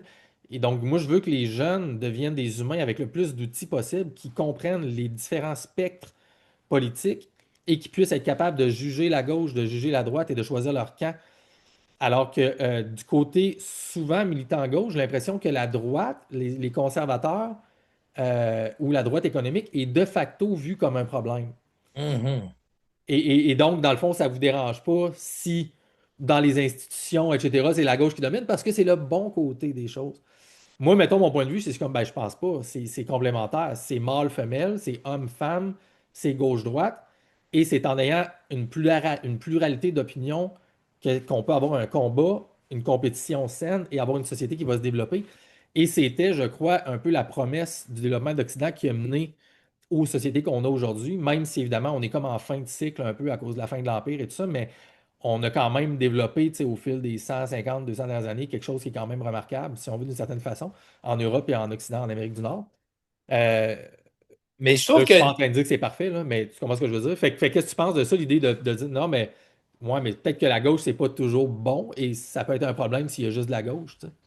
ben, c'est sûr que ben, ça peut être un problème. Tu sais, comme je te dis, le communisme versus le capitalisme, tu sais, chacun, après ça, il n'y a rien qui fonctionnait dans l'absolu. Tu sais. Je pense que oui, le yin et le yang, hein, dans le fond, là, tu sais, c'est sûr que si Exact. on ne s'oppose à rien, l'union des deux, on ne se rejoindra jamais tout le monde au centre dans une unanimité qui va faire que tout le monde va aller de l'avant. Mais comme le sport, la compétition est dans tout, dans le sport, dans les arts, dans la politique, tout ça, fait que il va toujours y en avoir une compétition. Moi, je pense que le nerf de la guerre, c'est de la rendre le plus sain possible. T'sais, et effectivement, c'est pas en disant il faut juste que ça soit gauche, puis que c'est pas comme ça que ça va jamais se passer. Mais tu sais, à la droite aussi, je pense, vont débattre en disant qu'il faudrait juste que ça soit droite. Tu entends d'Éric Gravel parler de leur parti politique, des affaires de même. Ah, excuse-moi, ce gars-là, je ne le connais pas pantoute. Ça fait une couple de fois que tu plugues son nom, mais je ne l'ai pas lu ni écouté, tout ça, fait que je ne sais pas trop. C'est un gars du Parti conservateur, lui, ou? Non, lui, il veut starter sur nous. Le parti démocratique, là, il est en démarche pour partir au nouveau parti politique, le parti Action démocratique. On a fait de même, là, puis avec des cadres. Démocratie directe, c'est quoi, Kevin Grenier, puis tout ça, là? Exact, exact. Eux autres, J'ai vu l'affaire, là, 10 jours. Revenu Québec, on te colle ça dehors, puis tout. C'est juste des. Mais sont-ils de droite, eux autres? Démocratie directe, c'est pas des gens qui sont pour, Ah, mettons, ils sont très de droite. Là. Éric Gravel, c'est un riche, puis c'est un gars qui n'arrête pas de vanter tout ça, puis de vanter la théorie qu'au Québec, on dévalorise la richesse, puis que justement, ça prend des riches pour que. La théorie du ruissellement, il est à fond là-dedans. Là, puis, mais bref, mais des fois, ça, c'est l'autre affaire aussi, que j'ai ramené ça l'autre fois à la radio. J'avais une entrevue pour la saga Luc Poirier. Ok. Que je m'étais fait amener ça de, tu t'annonces bien plein d'affaires. Toi, qu'est-ce que tu ferais, toi? Tu parles bien, puis j'avais cité le romancier Daniel Pennac. J'ai jamais enlevé cette quote-là de ma tête, que là, il parlait des romanciers, mais je le mets plus large au rôle de l'artiste, dans le fond, qui disait le romancier, là, son rôle, c'est pas de répondre, de trouver des solutions, c'est de poser des questions. Ouais. Fait que j'étais comme, moi, je suis quand même j'ai l'humilité de dire, c'est pas nécessairement des solutions que je propose, mais ça va-tu m'empêcher de dire ce qui me démange, tu sais, puis à cet égard-là, non, moi, je suis pas vraiment de l'école. Si t'as rien à proposer, ferme ta gueule. Ben, ouais, Ah mais non, moi non plus. d'un autre côté, ouvrir ma gueule va peut-être faire que quelqu'un va avoir de quoi proposer après, tu sais. Exact, whatever. Tu sais, puis l'idée que les artistes ont une responsabilité sociale absolument de s'engager ou des affaires comme ça, moi, je suis comme, voyons, man. S'il y a un artiste que, genre, il crée des affaires, puis dans sa fin de semaine, tu sais, il fait ce qu'il veut, puis c'est un. Whatever. Moi, tant que tout est fait dans le consentement, tu sais, éclairé, puis, tu sais, moi, j'ai pas de problème avec ça, tu sais, fait que, non, moi, je te suis là-dessus. T'as le droit de faire ça comme tu veux, tu sais. Puis, je tiens à dire que les gens aussi, tu sais, je ne donne pas de nom, mais tu sais, j'ai eu une rencontre un moment donné de frère d'un ami. Que, tu sais, c'est le typique cas on se serait rencontré sur les réseaux sociaux, tout ça, on aurait pu saillir facilement. Ouais. Mais via une rencontre, via un événement, via la musique, via plein de choses, on a eu une certaine connexion, tu sais, que par la suite, il est venu me voir pour dire, moi, je la suivrai plus ta page parce que ça me ment en tabarnak, puis, mais je t'aime bien, puis tout ça, tu sais, puis, fait que ça m'avait vraiment relativisé Et que moi puis ce gars-là, on aurait pu saillir si cette rencontre-là, dans un contexte particulier, n'avait pas eu lieu, puis que nos cœurs ont connecté d'une certaine façon, même si nos têtes restent bien loin. Fait que ça m'a quand même. C'est tout ça qui a relativisé mon. Ça me dérange pas de donner de la merde des fois, mais je reste toujours ouvert à l'humain est complexe. Puis des fois, là, en région, on le voit aussi, c'est pas parce que ma voisine est sur l'autre spectre politique que je ne prêterai pas ma tondeuse, ça en a besoin, tu sais. Puis à un moment donné, Ça, on c'est peut. quelque chose que les réseaux sociaux, tu sais, On finir par nous tuer. enlèvent, tu sais, On nous finit par brûlent, tuer, tu sais, effectivement. exactement. À un Il moment faut être donné, conscient de ça, tu sais. de faire ce pont-là que je comprends. Tu sais, il y a des affaires que non, là, tu sais, si t'es dans le Ku Klux Klan à côté de chez nous, puis je sais que t'as assassiné un noir hier soir, là, maintenant, Tu vas pas aller repasser ton chapeau pointu pour ton voisin, là, tu sais, du vrai extrémiste, tout ça, il y a des frontières que je ne traverserai pas. Mais par contre, je sais qu'un moment donné aussi, il faut pas perdre de l'idée. Tu sais, je ne veux pas en venir à ça, moi, tu sais, comme tu as mis au début dans le reportage, là, tu sais, d'être en mode non, je ne m'assierai jamais avec aucune personne de là parce que là, effectivement, ça va tuer le peu d'humanité qu'on trouve déjà, qu'on a déjà de la misère à aller chercher. Les ficelles sont minces là, entre les clats présentement, fait que je pense qu'il ne faut pas aller passer le ciseau là-dedans, il faut coudre un peu. T'sais. Non, clairement. J'aime ça que tu aies amené le truc de région parce que c'est une affaire qui fait aussi qu'on a un point en commun. Les deux, on vient de la même région, on vient du Saguenay-Lac-Saint-Jean. Toi, t'es né à Dolbeau, toi? Oui, Nous autres, Dolbeau Beach. Moi, je suis né à Jonquière, j'ai passé mes étés en partie à Alma, beaucoup autour du lac à faire du camping, fait que pour moi, quand tu sors de la région, Saguenay-Lac-Saint-Jean, c'est une région. Quand tu es rendu là-bas, c'est un autre game, mais c'est comme tout, Mais je serais curieux de savoir, parce que tu as amené ça, puis l'aspect région, puis ça aussi, ça va être intéressant. Je veux qu'on amène ça sur indépendance, nationalisme, immigration en même temps, qui est un autre gros aspect de tout ça. Puis même, on pourrait aller plus loin dans ramener ça sur l'affaire des trans après, peut-être, puis tout. Mais quand tu étais jeune, t'étais un gars, on est de la même génération, t'es un Y, t'es né dans les années 80, toi? 86. C'est ça, exact. On est pratiquement pareil. T'étais-tu conscientisé par ta famille, par l'ambiance du lac Saint-Jean, par la question nationale? Y avait-tu un amour pour le Québec? Y a-tu eu un désir de souveraineté? C'était-tu quelque chose qui était dans votre famille, dans ta région, qui était perméable à ta famille ou t'étais zéro politisé chez vous? Ça ressemblait à quoi, toi? Sans être, c'était pas énorme. Ben, mon oncle, du côté de ma mère, a toujours été très politisé. Mon grand-père, avait une business, tout ça, fait que je suivais. Mais, lui, mon grand-père n'était pas séparatiste, il était libéral. Ok. Mais chez nous, mes parents étaient séparatistes. Fait que le référendum de 95, j'ai quand même vécu, j'étais jeune, là, j'avais 9 ans. Fait que je ne comprenais pas tout ce qui en était tant que ça. Mais je voyais la déception de mes parents, puis la musique québécoise, la culture québécoise, ma mère est une grande, c'est à cause d'elle que je t'avais fait un bac en littérature, c'est elle qui m'a transmis la passion de la lecture. Ma mère a toujours lu des auteurs québécois, fait que m'a transmis ça. La musique québécoise, chez nous, ça écoutait du harmonium, ça écoutait du beau dommage, ça écoutait, fait que ça a toujours été en moi, ça, définitivement, mais fait que la question de l'indépendance, assez clairement, déjà, je pense à 17, 18, 19 ans, je me déclarais indépendantiste. Puis tu sens-tu que tu es encore de ce côté-là aujourd'hui? Parce que, évidemment, là, il y a tout. Je suis pas péquiste, mais puis je suis Québec solidaire. Tout le monde me dit tout le temps que je suis Québec solidaire. On a des valeurs près, mais à quel point, depuis Gabriel Nadeau-Dubois, ce qui a semblé se passer à l'interne, tout ça aussi, j'étais comme, il n'y a rien qui est noir plus blanc, Mais oui, je suis encore indépendantiste à 100%. De la manière que c'est amené vraiment par le PQ, tu parlais d'immigration, ça, moi, mon plan. Où j'en suis, moi, dans tout ça, c'est juste que j'aime pas.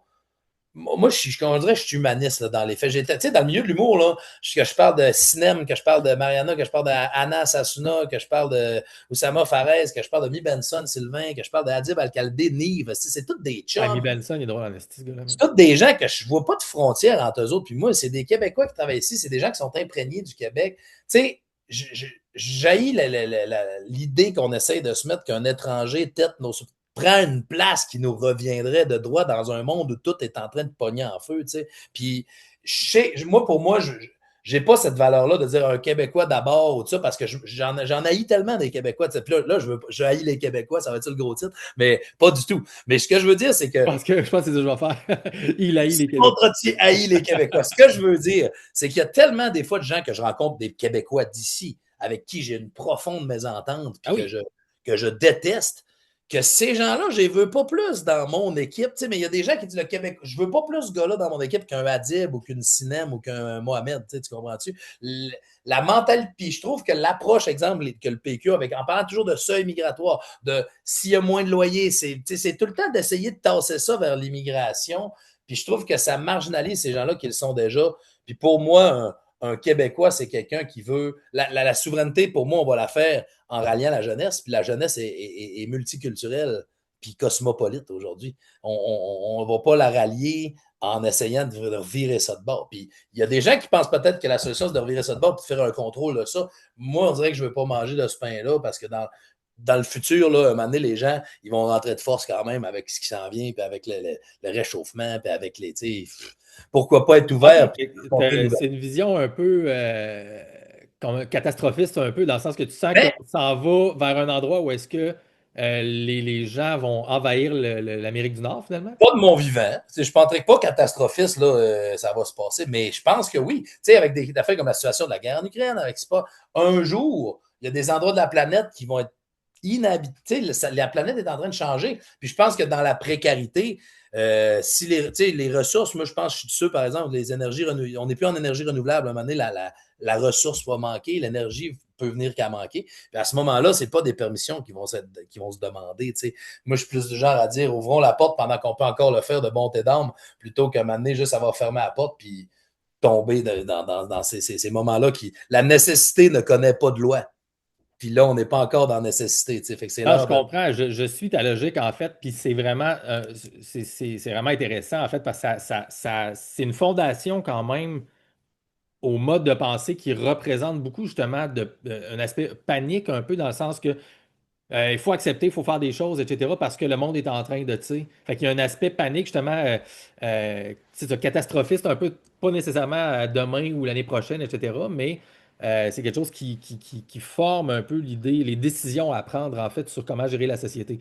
Quand je parle, juste pour je ferai un bémol, quand je parle d'immigration dans des statuts, là, c'est là que je vois les racistes les plus laids ressortir sans aucune. Puis là, je parle pas des gens qui critiquent l'immigration ou qui veulent chercher un propos nuancé là-dedans qui sont des racistes. C'est pas ça que je suis en train de dire du tout. Par contre, fais un statut d'immigration, des gens qui ont pas honte d'écrire, qui calissent tout leur camp chez eux, les crises de salle, des affaires de même. Check. Avec leurs photos, là, Fait que, tu sais, je fais comme, OK, ben ça montre qu'il y a un problème. Puis après ça, ces gens-là, souvent, c'est des indépendantistes. Puis c'est là que je me suis dit, OK, mais ces gens-là, ça ne sera pas mon équipe. C'est pas vrai qu'une fois qu'on va faire le pays d'abord, puis après ça, on va gérer ces pains-là. Tu sais, là, ça c'est là qui m'a fait. C'est ce qui m'a fait reculer. Les péquistes m'ont fait reculer beaucoup plus que Paul Saint-Pierre Plamondon lui-même. OK. On va rester sur ce sujet-là, c'est super intéressant. Mais je veux te raconter une anecdote pour aller exactement dans le même sens que toi. Hier soir, on enregistre aujourd'hui. Hier soir, j'ai mis une barre d'annonce de mon podcast qui va être avant toi, je pense, en ligne. C'était avec un Camerounais issu de l'immigration de 12 ans. Puis c'est un 2 minutes de bande-annonce, mettons, que j'ai mis là, avant le show. Puis premier commentaire, ça a l'air d'être un Québécois qui parle en québécois. Puis s'il voulait vraiment être authentique, il devrait sacrer son camp chez eux puis nous laisser vivre en paix ici tout seul. Premier commentaire, bing bang, après 2 minutes que l'extrait est sorti. T'sais.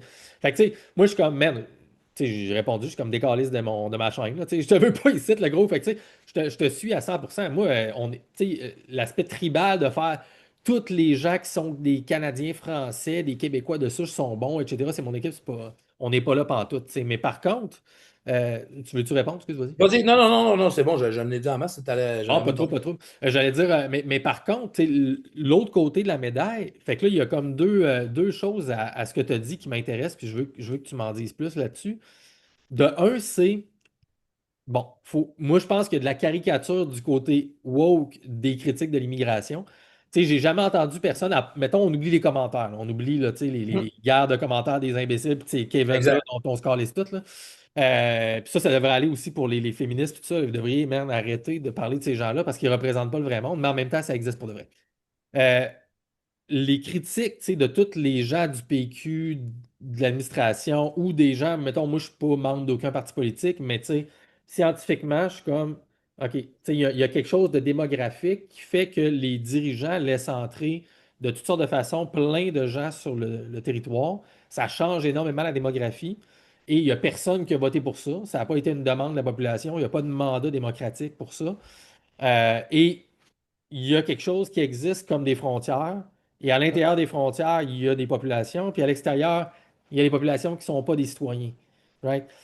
Donc, mettons, les critiques logiques de ça, c'est, ben, tu sais, ça prend une gestion. Si tu laisses entrer énormément de monde énormément rapidement, ça va faire des gros changements à plusieurs niveaux à l'intérieur.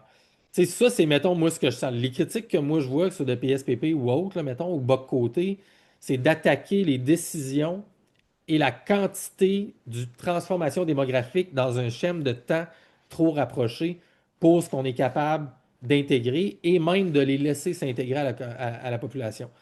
Présentement, ce que moi je constate dans la grande région de Québec, c'est là que je suis, c'est énorme, là, les changements démographiques, c'est fou. Et le communautarisme, dans les 5 dernières années, est visuellement visible. Là. Tu le vois.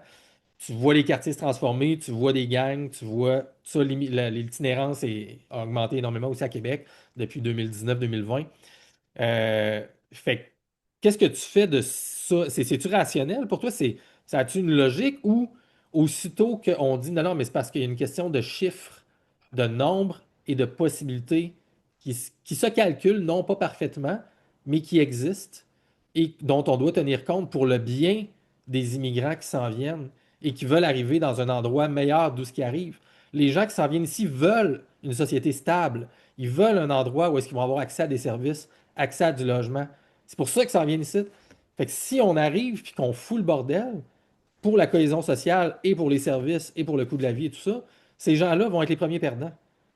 Moi, Et on nos dirait que pauvres ici, évidemment, nos pauvres ici qui là se ramassent dans la rue parce qu'il y a plein de gens qui arrivent et qui ont plus d'argent que nos pauvres d'ici déjà. Fait que tu là, sais, ça crée une pression. Tu sais.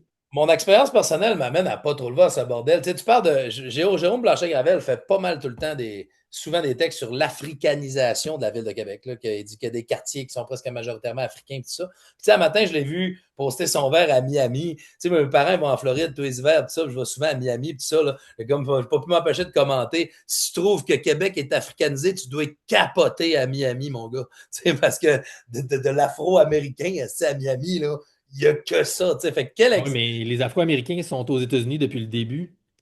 Oui, mais ce que je veux dire quand On n'a même, pas c'est la que. même histoire. Tu peux pas. C'est pas un comparatif logique. Tu sais.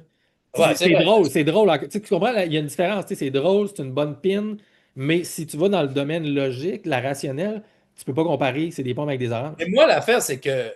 Puis juste pour ton truc, là, tu sais, en 2025, là, Radio-Canada a publié les intentions de l'administration Marchand, c'est de faire passer la région de Québec, puis c'est commencé de 650 000 à peu près personnes à plus d'1 million, le plus rapidement possible. Et il démontre que, étant donné la faible natalité des personnes locales et donc des populations historiques, ça va être fait par deux vecteurs principaux, c'est la population africaine et haïtienne. C'est pas, il n'y a pas de secret, tu sais, ça a été rapporté dans les médias et c'est une réalité.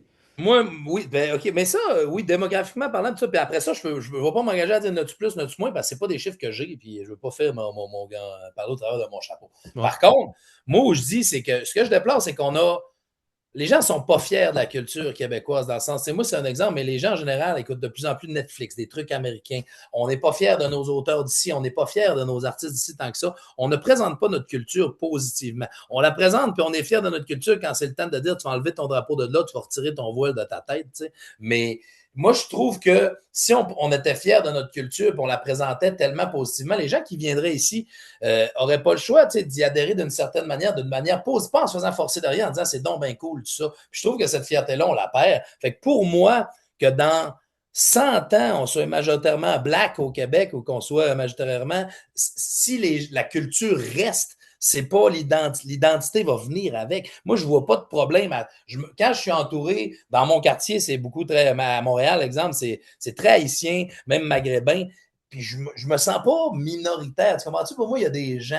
Fait on dirait que j'essaie pas de. Puis oui, il y a des gens qui viennent. Puis je pense pas que les gens qui viennent ici veulent tant implanter leur culture. Puis si notre culture était forte, même s'il arrivait des gens de partout dans le monde, cette mixture-là, puis ce partage-là ferait que notre culture le resterait. Moi, je pense que j'ai peur que notre culture soit noyée parce qu'on n'est pas fiers de ça. On ne se diffuse pas à radio. On passe on n'est pas chauvin de notre culture. Les Américains, on peut bien leur enlever des affaires, mais ils sont chauvins de leur culture, puis leur culture est dominante. Leurs artistes sont partout dans le monde. Leur cinéma, c'est le cinéma de référence. Tu comprends-tu? Nous, ici, on n'est pas capable de faire ça. Combien j'entends de monde, des fois, me dire ouais, moi, j'aime pas ça quand ça chante en français, qui pour moi est une force qui peut pas être plus colonisé que ça. Tu sais, je dis tout le temps, ces gens-là, quand tu réfléchis dans ta tête, tu réfléchis-tu en anglais? T'sais?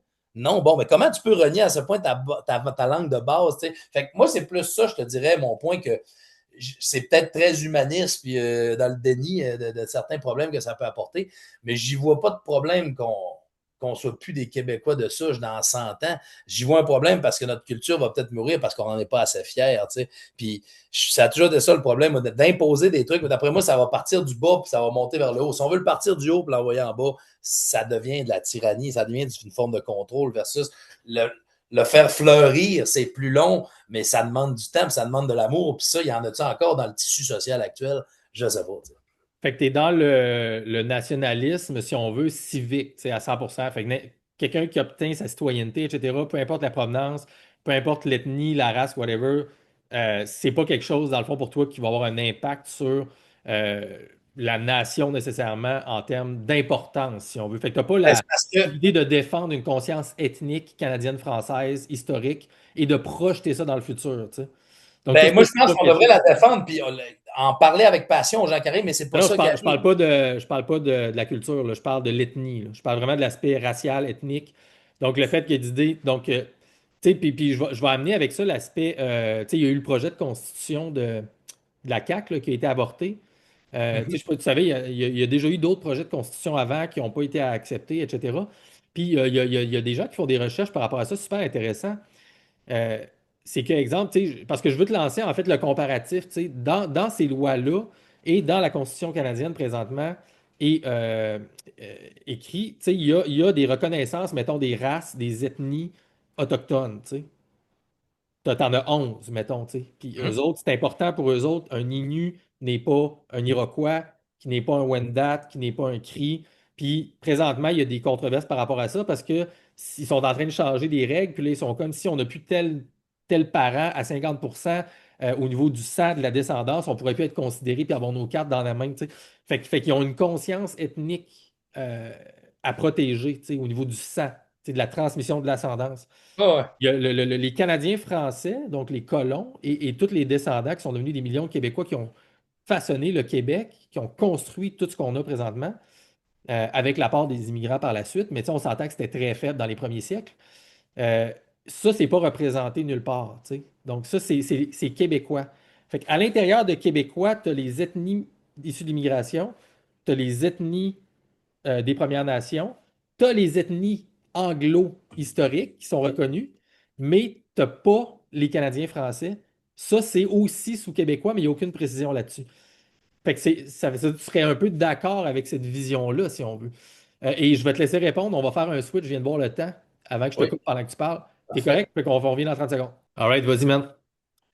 Mais comme je disais, c'est pour moi c'est tellement dans le cœur que ça se passe. Si on utilisait les ethnicités pour s'élever comme ça devrait être, parce que chaque différente culture peut s'apporter tellement, mais on essaie tout le temps de voir les différences, puis tout ça, tu sais, puis il y en a des différences majeures. Il y a certaines cultures peut-être qu'à quel point, comme la gauche puis la droite, est-ce que c'est en fait pour être mixés ensemble si les valeurs sont à ce point opposées? Mais je trouve vraiment que non, à cet égard-là, pour donner un exemple, pour adopter quelqu'un ou pour un immigrant, il y a tellement de trucs on sélectionne sur le volet, on trie est-ce que c'est telle personne, mais selon moi, puis ça va bien être vu pour bien terrible pour certaines personnes, là, mais on devrait faire la même affaire pour les gens qui veulent avoir des enfants naturellement. T'sais. En ce sens tu peux être ce que je veux dire, c'est que tu peux être un drogué, avoir des problèmes, à pas avoir une scène, puis tout ça. Il n'y a personne qui va te remettre en cause ton droit de faire un enfant puis de l'élever dans des conditions de dèche complètement. T'sais. Mais si tu veux adopter un enfant, il faut que tu sois un citoyen modèle. Là. Ils vont scruter ton compte en banque, tes habitudes de consommation, c'est quoi ton emploi, parce qu'il ne faudrait pas qu'on amène un enfant dans un endroit où il n'y aurait pas des bonnes conditions. Mais quand la personne décide de le faire naturellement entre deux humains, on scrute que dalle de ça. T'sais. Fait que, ce qui fait que. Mais ça, tu ne penses pas que c'est les arguments de droite, justement? Les conservateurs, ils disent exactement ça. Ils disent non, il faut remettre la responsabilité chez la famille, chez les individus, puis on veut des gens qui ont une unité familiale forte et responsable pour élever des enfants de la bonne façon. Fait que Je ça, c'est pense que l'argument, tu sais, c'est l'argument de droite, justement, qui disent présentement, il y a l'explosion de la famille. Il y a papa, maman, whatever, peu importe, n'importe qui peut faire des enfants, puis tu sais, il n'y a pas de structure. Alors que les autres sont comme d'une certaine façon, non, non, mais t'as peu, ça prend une structure, ça prend le père dans la famille, autant que l'aspect maternel, pour avoir une direction puis être responsable aussi, tu sais. c'était pas pour l'utiliser, je comprends ce que tu veux dire, c'était pas pour l'utiliser en disant on devrait en revenir à ça. Ce que je veux dire, c'est qu'on le fait pas du tout. Mais il faudrait, après ça, pour les immigrants, il faudrait donc scruter, puis faudrait donc. Alors que je suis pas au courant. Moi, qu'il y a peut-être un Alain à 2 maisons en arrière de chez nous qui est en train de parler de l'importance des guns à son fils, puis que son fils devient un beau futur crinqué, violent. Tu sais, dans le sens qu'on n'a pas plus de sûreté avec des gens d'ici qui vont être fiables. Fait que moi, la peur de on va perdre notre identité, ça sera plus. Je vivrai avec les changements. Tu sais. On dirait que je ne suis pas capable de militer en ce Mais sens-là. tu vois pas en même temps l'augment. Tu sais, on vivait quand même. Je me trompe. Est-ce que tu es d'accord avec moi de dire que la société au Québec vivait dans un niveau exceptionnel quand même de sécurité et c'est ça, de sécurité, d'acceptation. Tu sais, il y a eu toujours un faible niveau de crime au Québec. Il est à ce point augmenté aujourd'hui. Tu sais.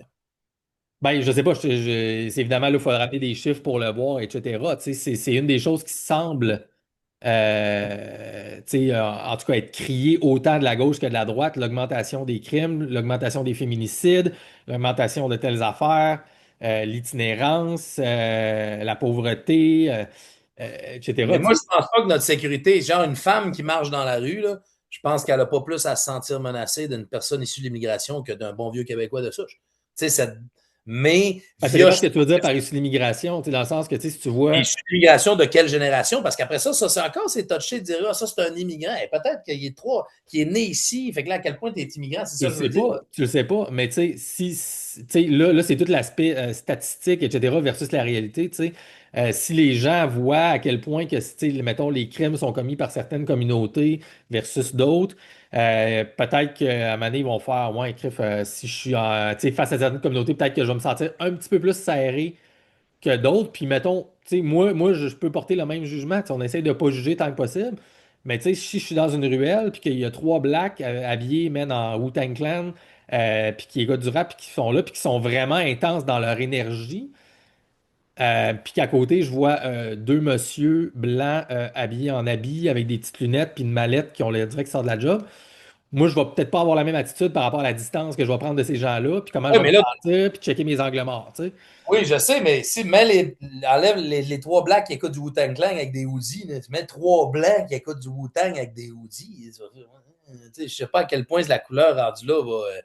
J'essaie que ça t'aide pas trop, au contraire, parce que souvent, Non, non, c'est non, mais non, là, je te parlais d'un exemple caricatural. Tu sais. Mais même au-delà de ça, là, si je voudrais faire mon gars by the book, là, qui essaye de défendre un peu les réalités qui semblent être factuelles, en Amérique du Nord, partout aux États-Unis, au Canada, puis en Europe, il y a vraiment une différence en termes de crimes entre les mais groupes ethniques. Tu sais. C'est en plate. étant ostracisés, tu sais, Ah, depuis combien d'années, tu sais, pour vrai, les Noirs aux États-Unis, ils ont tout un historique d'être ostracisés par la police, Fait que c'est sûr que ça développe une violence en eux, puis après ça, ils sont plus. Statistiquement aussi, les Noirs reculent de quelques années, avaient plus de difficultés d'accéder à l'emploi, d'accéder à la richesse, d'accéder à un bon mode de vie. Fait que c'est sûr que ça marginalise, ça fait que, tu sais, j'avais vu une statistique qui disait que quand Paul Plamondon amenait justement que dans Montréal-Nord, il y a beaucoup de gangs issus de l'immigration, tu sais, qui faisaient des. Mais c'est parce que c'est un quartier où quand ils arrivent, ils ont moins d'argent, ils vont s'installer là. C'est prouvé qu'un blanc élevé là va avoir autant de chances d'être criminel que c'est pas une question nécessairement d'ethnicité que d'environnement. non, Puis avec le temps, c'est clair. Ben oui, c'est sûr, ces c'est sûr. communautés-là qui Le sont commun- marginalisées, souvent ont moins de pouvoirs sociaux, sont dans des environnements plus précaires. Et un environnement précaire peut t'amener vers la criminalité plus qu'un Mais ça, environnement. tu ne penses pas que c'est un résultat de l'aspect communautariste, tu sais, justement, multiculturaliste, qu'on a dans le fond, tu sais, les gens arrivent ici, ils se regroupent en communauté, puis là, à un moment donné, ils se ramassent, puis là, ça crée des bassins fermés, hermétiques, où est-ce que, tu sais, il n'y a pas perméabilité à d'autres trucs, puis là, tu sais, comme Et là, je pense que c'est en l'aspect de train. Blanchet-Gravel, c'est un peu ça qu'il disait, c'est que là, ce genre de dynamique-là est en train de s'installer dans la capitale nationale. Et c'est directement en proportion avec l'immigration. Tu sais, plus qu'il y a de gens qui arrivent, plus qu'ils se regroupent, plus ça crée du communautarisme et de la division. Parce que ces gens-là ne sont pas en contact avec les gens qui seraient théoriquement majoritaire historique, tu sais. Et donc là, mais là, c'est là que la différence est que là, tu dis, ouais, OK, d'une certaine façon, tu vas dire, moi, c'est pas grave, ils vont être en contact avec des Noirs, des Maghrébins, des Brésiliens, des Espagnols, puis des Portugais qui sont arrivés ici, il y a 3 générations, c'est des Québécois. Mais la culture qu'eux autres leur transmet à eux, c'est pas la culture historique parce qu'ils l'ont pas apprise, parce qu'ils étaient déjà dans leur propre culture, parce qu'ils sont arrivés dans le multiculturalisme ici. Donc, ils se sont jamais intégrés. Fait que tu te trouves pas dans un cercle vicieux où est-ce que finalement la culture va se perdre. Ils sont Oui, là. puis je blâme ben, tu sais, le ministère de l'Éducation, ben des égards, les radios, comme je disais, tout ça. Là. Moi, j'ai enseigné le français en secondaire 1 pendant la COVID, c'est ce que j'ai fait, tu sais. Et- Puis je trouvais ça comme aberrant, tu sais, les exercices de français. Puis maintenant, on a eu un lousse de, tu sais, j'étais allé voir la direction, puis j'ai fait là, les examens du ministère sont annulés, tout est, tu sais, il n'y a rien de formel présentement. Les jeunes sont à bout de la patente, les masses, ça. Est-ce que je peux aborder le cours, laisser faire les cahiers d'exercice puis aller dans mon sens. Puis là, la direction était débordée. Elle dit, allons-y. Puis ce que je faisais avec mes jeunes, exemple, je leur faisais des dictées. Mais mes dictées, c'était une chanson québécoise, exemple. Puis là, je faisais des trucs troués, tout ça. Je faisais la dictée. Puis après ça, je leur demandais, imaginez-vous, faites-vous une idée de c'est quoi, c'est du rock, c'est quoi le style, demain, on va l'écouter. Fait que les jeunes avaient hâte d'écouter la chanson. On lisait des Garfield. Puis je me disais, trouvez-moi 3 adjectifs dans ce page-là, tu sais. Puis j'étais comme un Magic Garfield, il y avait de la culture québécoise aussi. Mais ce que je veux dire, c'est que dans le cursus, j'ai intéressé les jeunes à des trucs comme ça. Puis je pense que si l'école le faisait, parler. Tu sais, Metallica et Taylor Swift, ils n'ont pas besoin de nous autres. Là. Tu sais, dans le sens qu'il ne faut pas, veut pas, ça va y aller partout. Si on ne donne pas la chance à nos artistes de fleurir, je pense que l'art est vraiment un vecteur de transmission culturelle qui est essentiel. Tu sais. Puis aujourd'hui, je vois cet art-là foisonner chez les jeunes de toutes les générations. Tu sais, les louanges fait bien gros vibrer ma fibre indépendantiste, c'est assez avec son dernier album, tout ça. La petite tune, c'est quoi? C'est chez nous, là. Ah ben ouais, tu sais, moi, Pas je pire l'ai ça. vu live Ah, en ben, os. tu sais, moi, je te suis, je l'aime bien, Criff. C'est très bon, ça, Criff. Puis quand il dit, tu sais, vas-tu pour citer cette chanson-là, il dit c'est ironique de mettre son pied à terre s'il y a du monde en dessous, tu sais. Moi, j'aime pas me placer. Je trouve que chaque humain doit à sa place, puis il va falloir faire de la place parce que la planète est en feu, man. Dans le sens, tu sais, dans Ouais, 100 mais ans. c'est ça, c'est parce que là, c'est ça, ça ouvre, c'est ça l'affaire qui est la fondation en dessous de ça, c'est que ça ouvre beaucoup de. On n'aura pas le temps d'aller aujourd'hui, là, on va se diriger tranquillement vers une fin, mais tu sais, il y a toute l'affaire de la science, tu sais, puis des changements climatiques, et puis d'à tu sais, puis là, derrière ça, c'est ça tout l'autre aspect des gens qui sont dits complotistes, que il y a tout un pan où est-ce que tu es comme derrière, on m'attendait un petit peu, là, parce que la gang que vous dites, puis c'est là que je serais curieux d'avoir ton input là-dessus, tu sais. Parce qu'en fait, là, la gang avec le pouvoir, là, mettons le pouvoir, là, tu sais, moi, mettons, je veux pas défendre le pouvoir coercitif, le pouvoir de domination, exactement comme tu viens de dire, le gars des louanges, j'oublie son, c'est pas Vincent, en tout cas, bref, de mettre son pied sur les gens déjà à terre. Moi, je pense que c'est tout le monde, tous les citoyens de la planète se font mettre le pied dessus présentement par le pouvoir. Tu sais, le Là, on est pouvoir, d'accord. Ça, on est il y a d'accord. Ça, on le nomme en tant que pouvoir, on est d'accord. tu sais, c'est ça. Tu sais, on est tous des esclaves là, tu sais, du système économique transnational, d'une certaine façon. Mais on n'est plus des esclaves non plus comme dans le temps où est-ce qu'il y avait des vrais esclaves puis qu'on se faisait fouetter, etc. Tu sais, il y a différents degrés. Tu sais. Les opportunités peuvent plus se créer qu'avant, ton caste était pas mal définitif. Tu étais un paysan, puis ça va Ouais, tu sais, rester ça, c'est ça. point Tu n'avais barre. pas la liberté de faire ce que tu voulais faire, etc. Fait que, tu sais, on est des esclaves dans une bonne situation. On est des esclaves plutôt économiques et par la dette, si on veut, et psychologiques. Tu sais. Mais donc, ce pouvoir-là, tu sais, la façon que, mettons, moi, je veux ça, mettons que l'aspect, mettons qu'on met pas, je suis pas de droite, mais je suis plus dans l'aspect vouloir dénoncer, changer les systèmes, parce que selon moi, les systèmes sont corrompus et on a besoin de meilleurs systèmes qui vont être plus en ligne avec l'humain. Mettons, tu sais, mettons, ça, c'est mon angle, là, tu sais.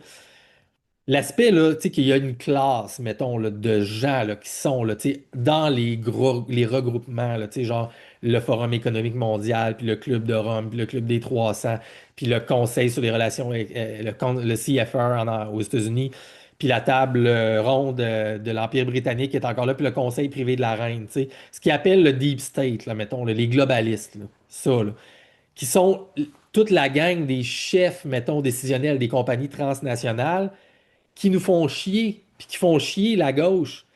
Est-ce que pour toi, ça existe un peu ces gens, ces groupes-là? Parce que, mettons, je fais, non, mais la gauche, la droite, il faut qu'on s'unisse contre ça, contre l'hégémonie de domination globaliste, tu sais, qui veut en fait des populations faibles. Ben, j'ai de la misère je pense que la gauche n'aurait pas de problème. Là, on dirait que ça, c'est peut-être moi qui ai une vision erronée de la chose, mais je pense que justement, un gros problème de certaines personnes que je trouve bien campées à droite, c'est qu'ils vénèrent ce genre de personnes-là qui nous chient sa tête. Là. Des Donald Trump, des Elon Musk, c'est des gens puissants, tu sais. Puis ils sont comme à se dire, ouais, mais non, ils nous disent la vérité, ils sont contre l'establishment. Ben là, t'as la gang pro-Trump. Mais Trump, c'est un Et ça, bon exemple. c'est pas la droite, parce que Trump, c'est un démocrate de New York, tu sais, à la base. Là, tu sais. Il s'est campé dans le camp républicain, puis il s'est transformé en républicain. Puis là, parce que là, c'est toute une autre parenthèse, puis tu sais, là, on n'a pas le temps, là, mais tu sais, c'est l'affaire de gens qui sont comme non, Trump, justement, il se bat contre les globalistes. C'est toute l'affaire en arrière de ça. Là. Tu sais, mais Mais mettons, bon, Trump, il se bat pas contre personne pour tu sais, il fait du je te dis pas qu'est-ce que je crois à 100%, je te dis la gang qui défend Trump puis Musk, mettons, là. C'est que Musk il a racheté Twitter, il l'a transformé en X, puis il a redonné la liberté d'expression aux gens parce que, parce que Twitter était locké, fermé, puis les gens se faisaient fermer.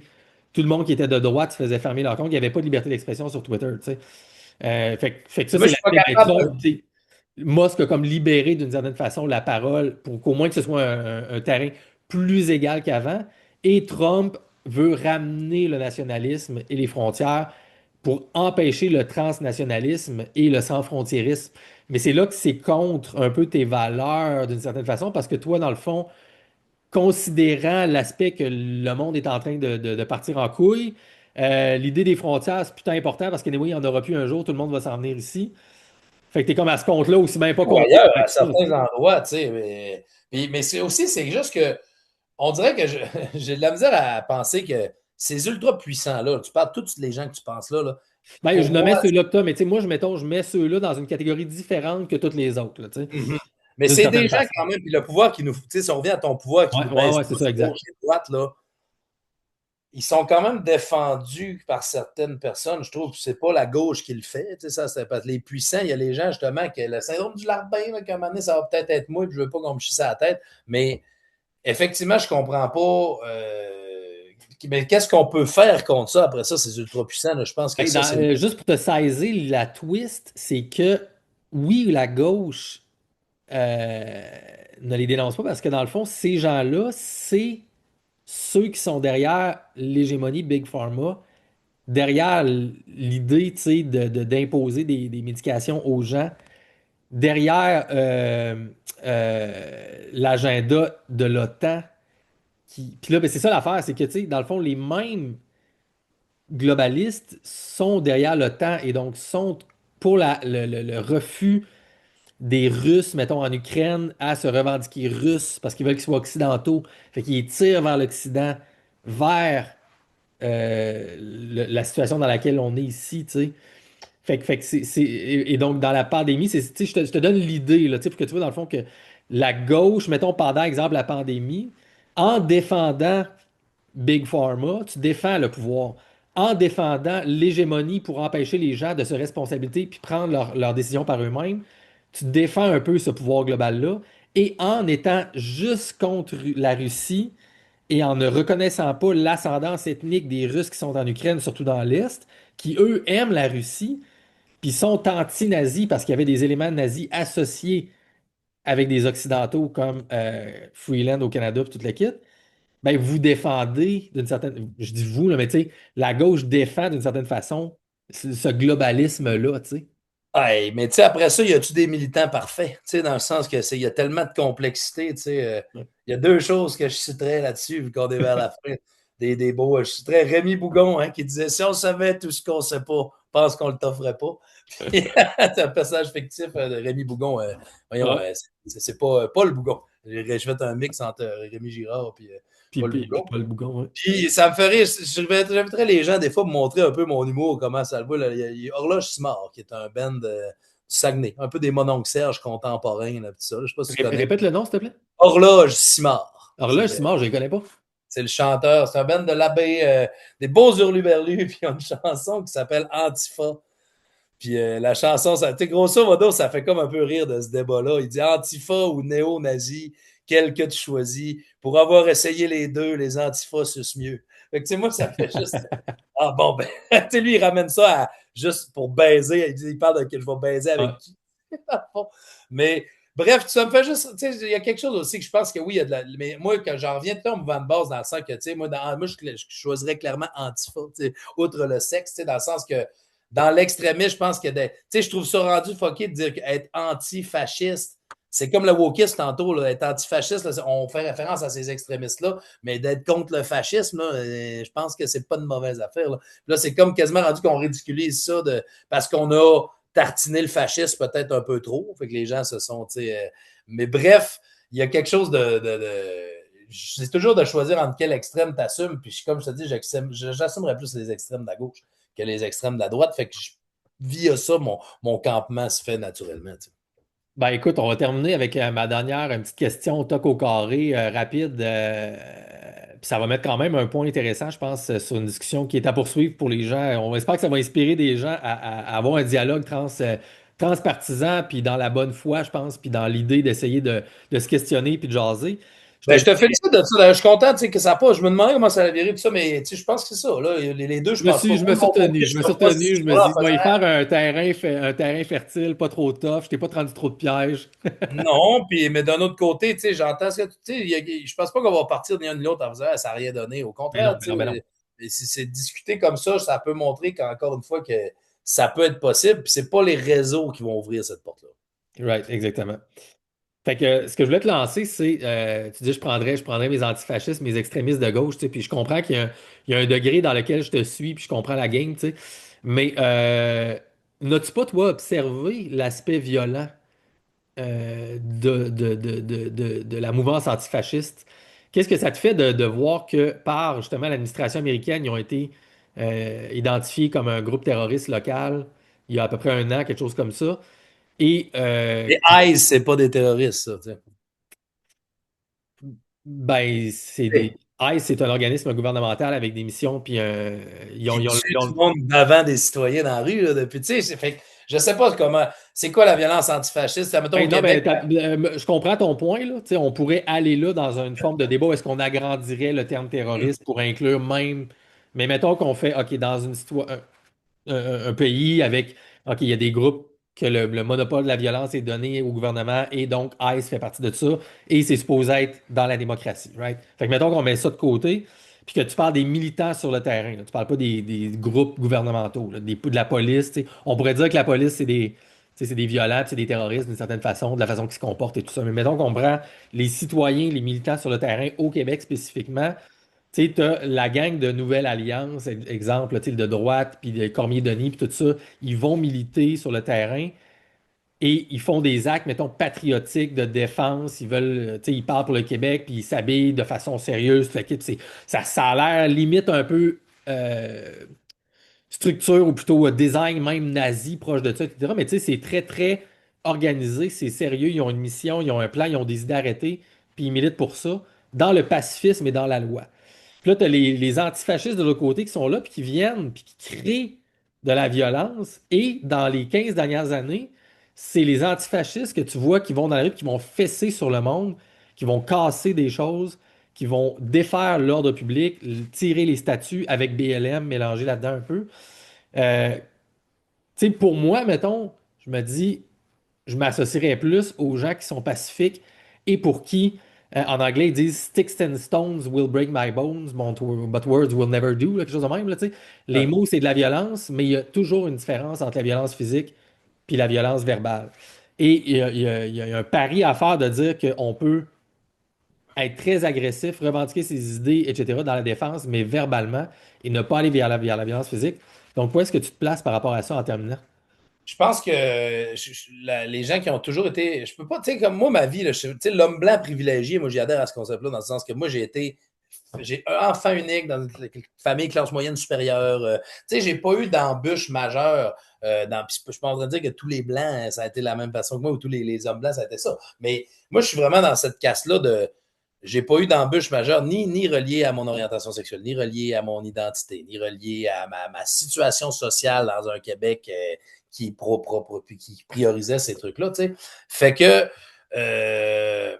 Excuse-moi, rappelle-moi le début de la question, là. J'ai juste égaré Non, avec. c'est par rapport, en fait, à antifasciste versus nationaliste extrême. Exact, la violence, L'aspect de la ça violence, en fait. Tu sais, moi, je suis comme.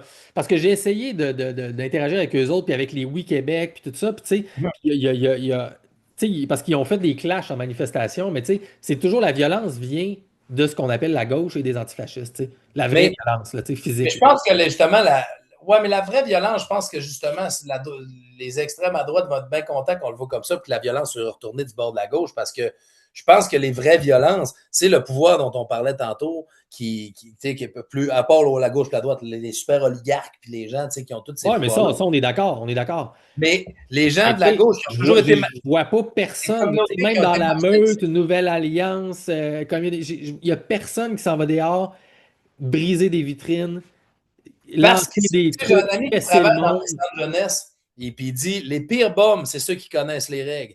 Ils viennent, ils respectent toutes les règles parce qu'ils savent que ça va les faire sortir plus vite pour aller crisser à la marde dehors. Fait que je le vois un peu comme ça, moi, ce que tu Non, mais dis. ils vont crisser à la marde dehors, donc ils vont faire La des bruits. droite va comprendre que si on ne dépasse pas cette ligne-là, ça va bien paraître, on reste sur la loi, puis on magouille par en dessous. La gauche, je pense, est peut-être plus émotive, a été marginalisée plus souvent, contrôle moins les règles du jeu.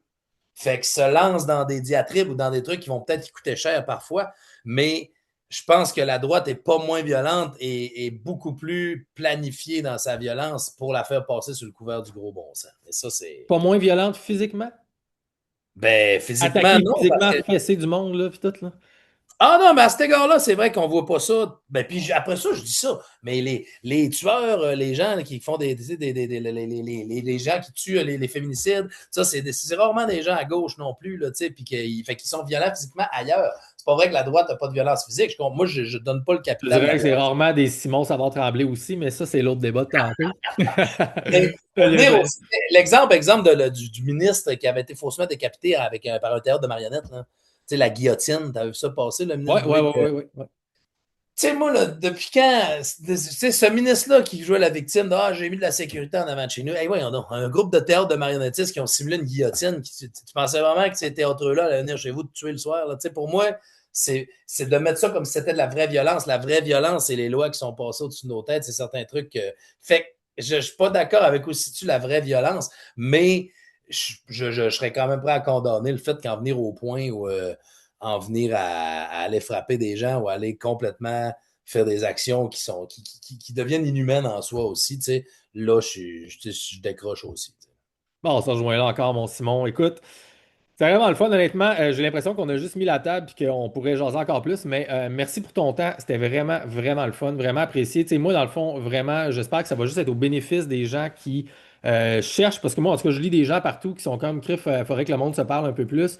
Fait que, tu sais, c'était pas parfait comme échange. On aurait pu aller dans plein d'affaires plus géniales, mais je pense que, tu sais, au moins, c'était un bel exercice, puis c'était le fun. Puis, man, ça me donne juste le goût d'aller au théâtre à Dolbeau Ah ben là, ça, pendant les moi, vacances, puis aller te dire salut aussi. ça, c'est pas très woke comme théâtre. Comme je dirais, les gens seraient surpris, comme je disais, quand même, je finirais là-dessus, les gens seraient surpris de voir que sur scène, là, mon but, c'est pas d'aller dans la même direction que mes billets. Je suis un raconteur humoristique, fait que c'est deux pans de moi.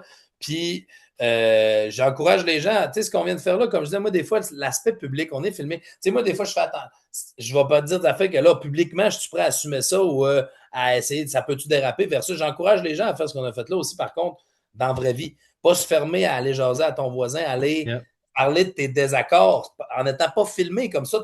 Les dérapages, ça, sont beaucoup plus contrôlés, ont beaucoup moins de risques. Tu sais, je pense que les gens ont avantage à le faire beaucoup en vrai. Là. Pas dire je suis pas d'accord avec ça, je veux jamais y parler à ce gars-là. Faites-le pas dans le but de vous montrer ou de filmer, mais dans le but qu'il puisse avoir une connexion insoupçonnée.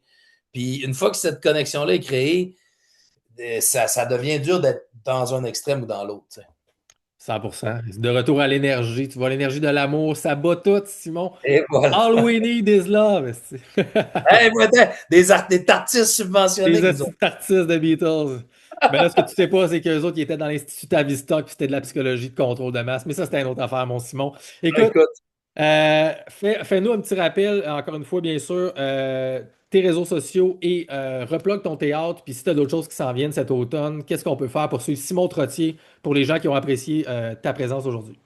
Ben, Simon Trottier Maurice sur Facebook, c'est là qu'on va vraiment plus. Je vais essayer de me positionner plus sur ces réseaux sociaux. Là. Je suis en discussion avec mon beau-fils qui est vraiment plugué là-dessus. J'ai Instagram, ça fait là qu'il va peut-être devenir mon gestionnaire de réseaux sociaux parce que je veux mettre plus d'extraits de. Tu sais, les gens qui suivent juste mes billets, justement, il n'y a pas beaucoup d'extraits de stand-up de moi sur Internet. Fait que je veux qu'ils aient accès à ces deux pans-là. Donc, le Théâtre du Bien Beau, ça, c'est notre projet de théâtre d'été à moi et Matt Lévesque. On travaille là-dessus. C'est notre 5e année. Il reste, tu sais, pour vrai, il nous reste 12 dates. Là. C'est les mardis, mercredis, jeudi jusqu'au 20 août. Mais il y a okay. Exact. Donc, les mardis, mercredis, jeudi, là, demain, on repart pour la 3e semaine, mais il reste juste des billets pour 3 représentations. C'est sur lepointdevente.com, motel minute, pour ceux qui sont de la région du lac qui voudraient venir voir ça. Puis sinon, à l'automne, là, ça recommence. Je fais un peu, tu sais, je suis régulier au Bordel Comedy Club. Je promène, je suis disponible pour du corporatif. Je me promène dans les festivals, dans différentes soirées, différents bars, différents cabarets. Et il y a une belle association qui s'en vient pour moi. Là, je n'en parle pas tout de suite parce qu'il n'y a rien de signé, mais j'ai été approché par une boîte. Fait il y a des belles nouvelles qui s'en viennent pour moi à l'automne. Fait que les choses continuent de se passer. Puis j'espère que la POC va continuer de rouler. On ne sait jamais non plus. Parce que j'en ai pas de subvention. Malgré ce que bien du monde me dise. Là, ouais, c'est ça. Une subvention jamais. Fait faut que subventionné qui suce notre énergie aussi. Ben oui, mais je suis pas rien que votre énergie, je suis votre argent. 2030, qu'est-ce qu'on peut te souhaiter en 2030? Tu voudrais être où en 5 secondes? Je veux vivre encore de mon art. That's it. J'ai pas d'aspiration plus grande, plus petite. Vivre de mon art, je trouve que c'est un privilège. Puis c'est ce que je souhaite de continuer à faire, peu importe les égards. Nice. Merci Simon, tout le monde. J'espère que vous avez aimé ça. Écoutez, ça a pris 33 épisodes pour qu'on réussisse à avoir un esti de gauchiste qui a accepté de venir jaser. Honnêtement, c'était vraiment trippant. Le but ici, c'était vraiment juste d'essayer de pouvoir favoriser le dialogue productif puis d'aller vers en avant dans un endroit où est-ce que c'est meilleur de vivre pour tout le monde. Fait que j'espère que ça va avoir contribué à ça tout le monde. Merci d'avoir été là et là, à ce temps qu'on a rempli cette mission-là, on peut-tu arrêter? Je pense que oui. Au plaisir de ne plus jamais se revoir dans un prochain épisode. Voilà, c'est ça. C'est le temps. Salut tout le monde. Merci Simon. Plaisir. Salut, man.